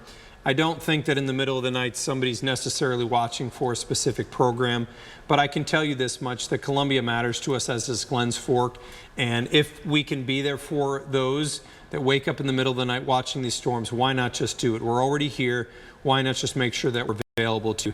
And also the world's changed as well, Matthew. I mean, we have so many ways now to reach our viewers, and that kind of was something we utilized earlier with the Facebook Live, which we still have ongoing right now, and I'll show you this. So, you know, the world, you can see what we have on TV, and I'll show you what we have on the other side. And if you're watching me on Facebook, you'll notice that I'm speaking directly to you right now. But we have, what you'll see sometimes is a little tripod that we have off on the side. I know someone's going to say, why is there tape on there? So somebody broke the tripod and didn't tell us. So Rick DeLuca, by the way, repaired that. You may not know this. Engineering degree? Rick DeLuca repaired when his heel fell off his shoe. He put, what is that glue, the crazy... Gorilla glue? Yes! On his shoe, he Gorilla glued his heel back on the shoe and finished the newscast. Smart guy. But so we have here, what is our Facebook Live video. So I can be talking to you, and we can be talking to you on the TV at the same time. So we were doing a Facebook Live video when the original severe thunderstorm started to exhibit that concerning signal here for Louisville. And in that time, we went over to TV because we were able to reach a lot of people. So the world has changed so much, and we can have many, many avenues to get these warnings to you. One of the things that we do have as a television responsibility that's a non-negotiable is if we deem storms a threat to life and property, we go in, and that is the way we deal with things. And earlier today, when we started to recognize that this was a threat to life and property in Louisville, we immediately went on air, stayed with it on air, and then continued to walk it through. Matthew, that little transient notch is no longer on there, and I'm going to go over to Storm View 3D, and that area of rotation has diffused out markedly. East of Columbia, I'll show you the location that we were watching here, heading towards the Russell Springs area. Rotation is no longer there. So it looks like we're going to be able to wind things down here as we view the wide perspective on what we have for our viewing area and what's ongoing right now. Really, this is pulling away on what has been a memorable day for our area. The crazy part about this is it depends on where you lived in the area and region on what you're going to remember. Louisville's going to remember what occurred earlier today, where we had some potentially 80-mile-an-hour winds that moved through. If you're near Dawson Springs, you're going to think to yourself, today reminded me so much of what happened in 2021 and brought back probably some horrible memories from some areas like Bremen and Dawson Springs that were hit so hard with the 2021 December tornadoes. You know, for Louisville, though, we got upgraded into the moderate. I don't know that that was necessary, and I kind of mentioned that on air, but we kind of had signs within the data that more intense was going to be west. We were very close to those. Fortunately, the line caught up to those supercells. They were nasty. Absolutely. And so if it had not done so, that one storm that had produced the large tornado in Dawson Springs, I do believe that would have moved into Grayson County. I agree. So that line caught up to it and pushed that storm south, took that rotation away, which you know, provided safety for us. And it did. And I'll show you if we can on weather picks. So what happened tonight here is we got at least another 9,000 people without power here in Louisville. So we know that it did at least some extent of damage. When it went through Radcliffe, if we can show weather picks, what you're going to see here is that we had a tornado confirmed on radar. We know for sure that a tornado briefly touched down. Hey, Big Mike, can you just ask them to show us weather picks briefly? So when the storms moved through the Radcliffe area, just northwest of Radcliffe, this occurred. And this, if you note in the middle there, you can see the cone. Radar confirmed that there was debris on the ground at this point. So we know that at least a tornado briefly touched down, and we have pictures to confirm what occurred here. So it does appear, based on radar and on pictures, the Weather Service has got some work to do here in the next couple of days. They're going to be probably moving around Louisville. Oh, man. And they're probably going to just verify that what we saw was straight line winds. And I don't think it matters.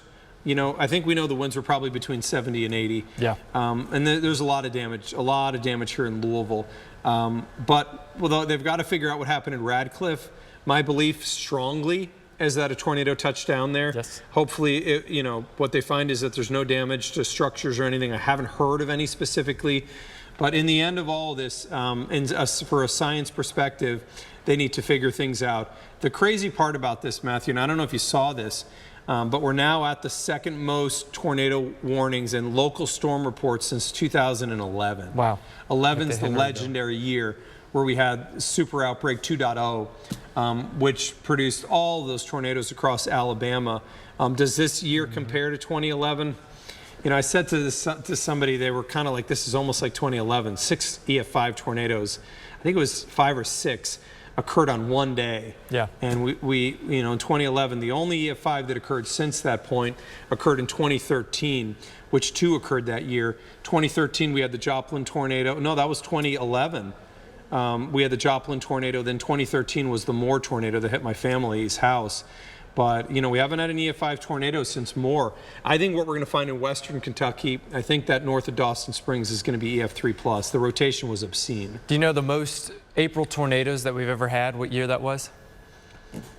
I'm going to say 2011. It was 2011. I think it was over 700. You know the second most April tornadoes that we've ever had? In this area or period? Period. I'm going to say this year. It was this year. Yeah. Here's the reason. Right around 300. So there is a stark contrast when folks say this year's a lot like 2011. More than 400 tornado difference between 2011 and what we got April of this year. And then people are going to ask, well, why does that not come? Why is 1974 not on the list? So here's the thing about 1974, and I'll tell you this. This is just real talk. Is in 1974 when we did tornado evaluations, what we were able to do is different than what we can do today. Our tornado surveying abilities are vastly better. Number 2, we are able to determine when a tornado stops and starts a lot better. Yes. Partially because we have drones up in the air. So in 1974, what may have been one long track tornado, today may be 7. Because what we may determine is that the tornado lifted, touchdown, lifted. We can also detect those smaller, weaker tornadoes significantly better. One of the things you find when you assess tornadoes and you compare past versus present is that we were able to get those monster tornadoes in the past every bit as well as what we were able to do now. But we find significantly more EF0, EF1, and EF2 tornadoes than we used to find because we're able to survey those areas notably better. And we have more radars out there that are able to see those things. So, you know, if you have a weak, brief tornado in a field somewhere, nobody except that farmer is going to know that, well, I had some corn stalks that were knocked over. But now that we have radars, and significantly more of them, and chasers that are always on these things, we see that. So it may get that EF unknown rating or EF0 rating for these really, really weak ones oftentimes. And I'm just taking a look here at some of the damage here. Some roofs have been removed at a Bowling Green. Yeah. So Alan Michael Lane, full roof off a home here. This is unfortunate. We have seen a lot of damage within our area today. The storm that is in the Columbia area has now, the core of that has moved through. And I don't see any sign of rotation left over. What little we did have, 6,000 feet in the air, not seeing it any longer. And just want to take a look here. I'm going to scope in on kind of what Matthew's alluding to in terms of our strongest winds. Those are going now to Decatur, out of Adair County. Glens Fork, not concerned. And if there's any transient rotation, it's now east of Adair County near Bryan or south of Adair County near the Bakerton area. I'm just going to pop into the Weather Service chat. They're probably going to allow that warning to last a little bit longer. One interesting point here, though, is they're issuing downstream warnings now beyond that. And my guess is partially because of wear. So the storms, that area that is severe, they're issuing warnings well downstream, and probably because we're getting towards Lake Cumberland. Yeah. And I think because there's a lot of people that are out campers. there. Yeah. I think they're probably trying to get the word out ahead of time to make sure that people can get in. And that was one of the things we talked about. You couldn't go camping this weekend. No, you couldn't. You couldn't because you had the morning scenario. We knew that the 2-wave situation was out there for today, and then we knew that there was this late scenario. You couldn't. It was too big of a risk. And, you know, with all the power outages we have in Louisville, if you're out in a forest, you know, I go to Bernheim a lot. I love that place. But you walk through Bernheim, and if you start to get into some of the trails that take you to some of the giants, you see trees that are down everywhere. Yeah. And those trees are down from some of the storms that happened in the past, and they kind of trimmed, but they didn't remove the entire tree. If you were out in a forest on some of what occurred today, it was exceptionally dangerous. I cannot even imagine trying to be out there. So hopefully everybody heeded warnings. We'll find out everything. I have not heard of any fatalities from the storms that occurred this afternoon from the tornadoes in western Kentucky. Sadly, we do have to tell you that we did lose somebody in Louisville today. A family lost somebody in the eastern part of Jefferson County near the Anchorage area from the thunderstorms that occurred in the morning. I would urge you to keep them in your thoughts and prayers tonight. Somebody's mourning the loss of somebody. If you have power that's out, you know, and I'll show you the power outages that are ongoing here in Louisville, still 40,000 without power. Hopefully we can get those restored as soon as possible. LG&E, in case you're curious, has noted that it's going to be a multi-day effort. But keep the family in Anchorage in your thoughts and prayers. We did lose somebody from a tree that fell on them from the thunderstorms that are out there. And I think that it's worth reminding everybody that tornadoes obviously can take the lives of people. Severe thunderstorm warnings can as well. And so, you know, I think it's a good reminder that when we have a severe thunderstorm warning, I think sometimes we get to the point where we're like, I've gone under a warning before. I've done this so many times already.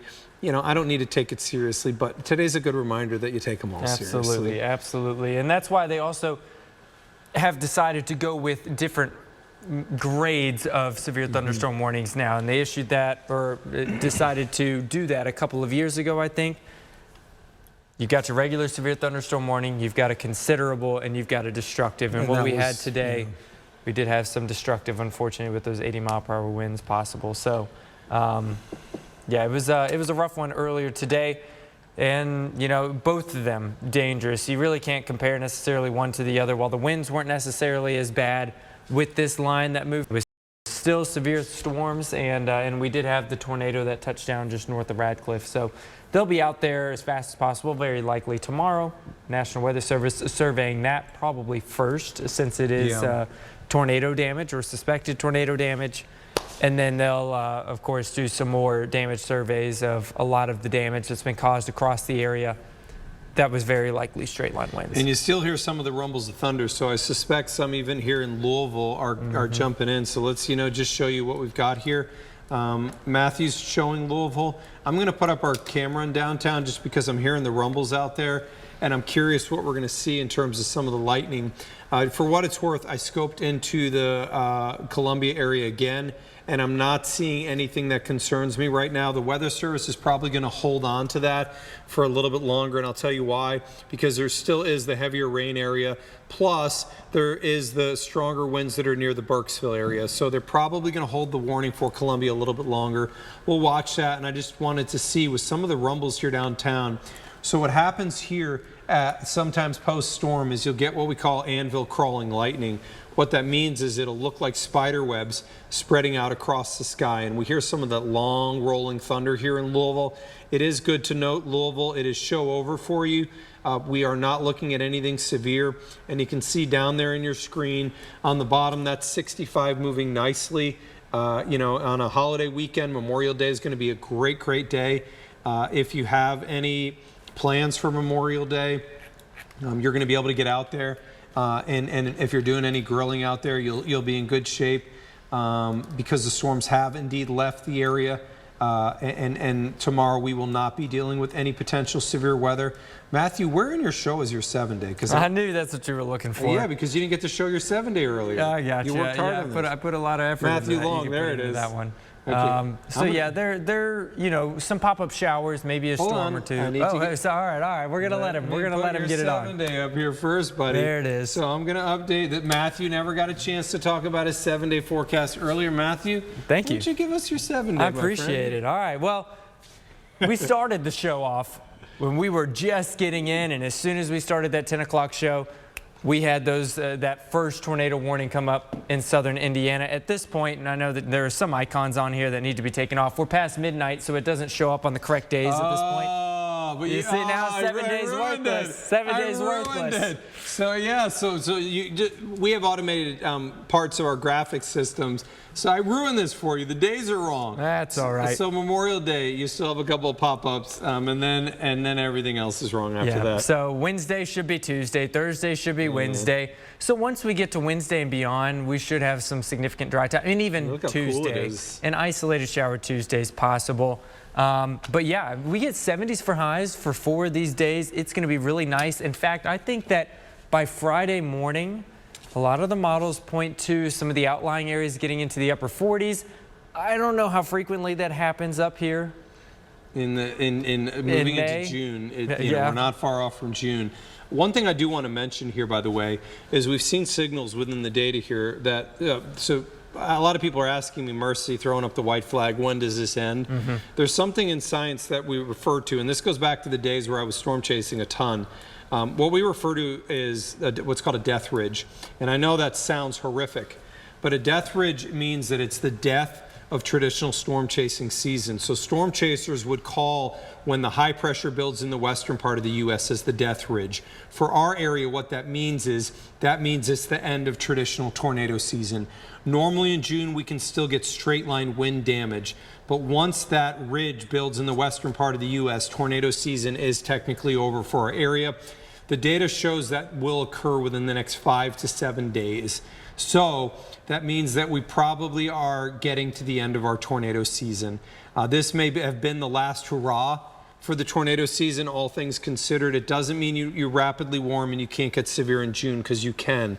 But you start to move more towards, away from these like huge supercells you saw in western Kentucky, more towards concerns for damaging winds. I'm going to jump into the Weather Service here and ask about dropping this from Adair County, because the warning has dropped, and then we would be able to return you back to programming. So Matthew, the storm there, if there even was severe, it is definitely pulling away from Adair County. Absolutely. It's moving out. It's going to be another 5 to 10 minutes at the absolute most.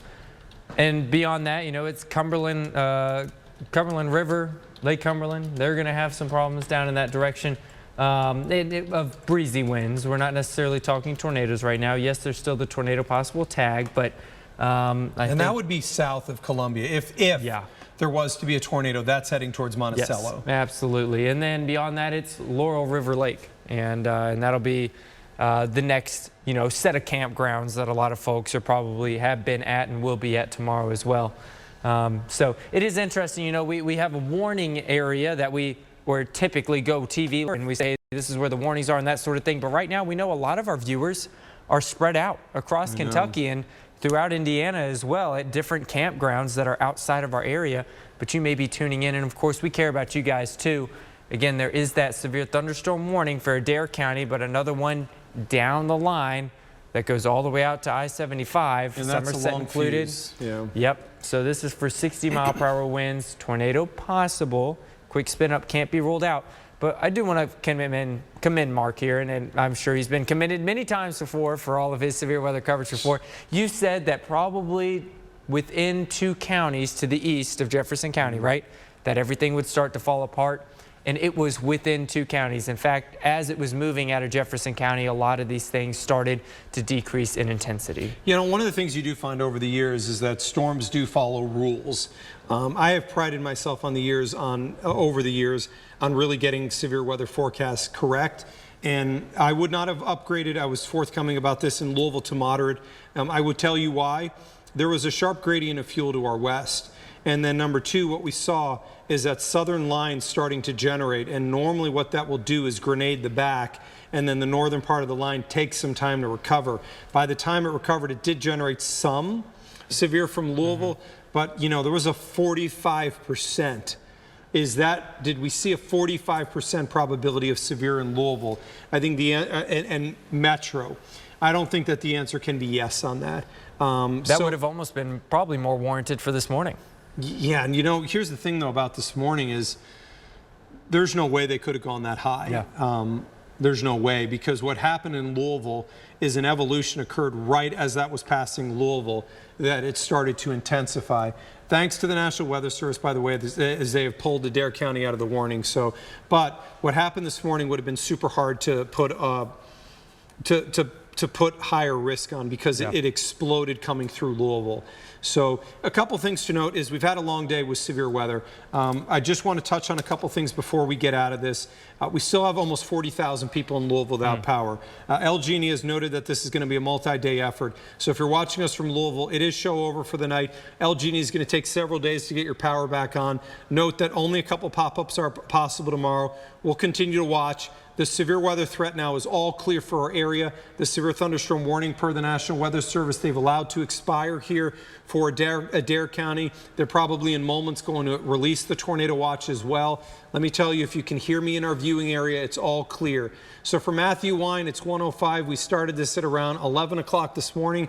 We appreciate you guys staying with us. I think we're both probably going to be using some tea over the next couple of days to keep our voices working. We appreciate you guys staying with the storms. We stayed with these during the overnight hours tonight because it was so late and we felt that it was worth it. The NASCAR rated early. They never started it back up after the rain delay, so that was good there. That's right, and we do have a winner, Christopher Bell. Christopher Bell, you win. And so, you know, again, we apologize. Our goal is never to sit on here and talk, and you probably have heard my voice deteriorate through the day. If we get any more warnings, which we won't, we'll be right here with you. Join Jude Redfield tomorrow, bright and early at 5 a.m. for WDRB in the morning, as we continue to assess and find out what has occurred in our area. For Matthew Wine, we're done for tonight. Keep it right here on WDRB for hopefully no continuing weather updates. The following is a paid commercial program.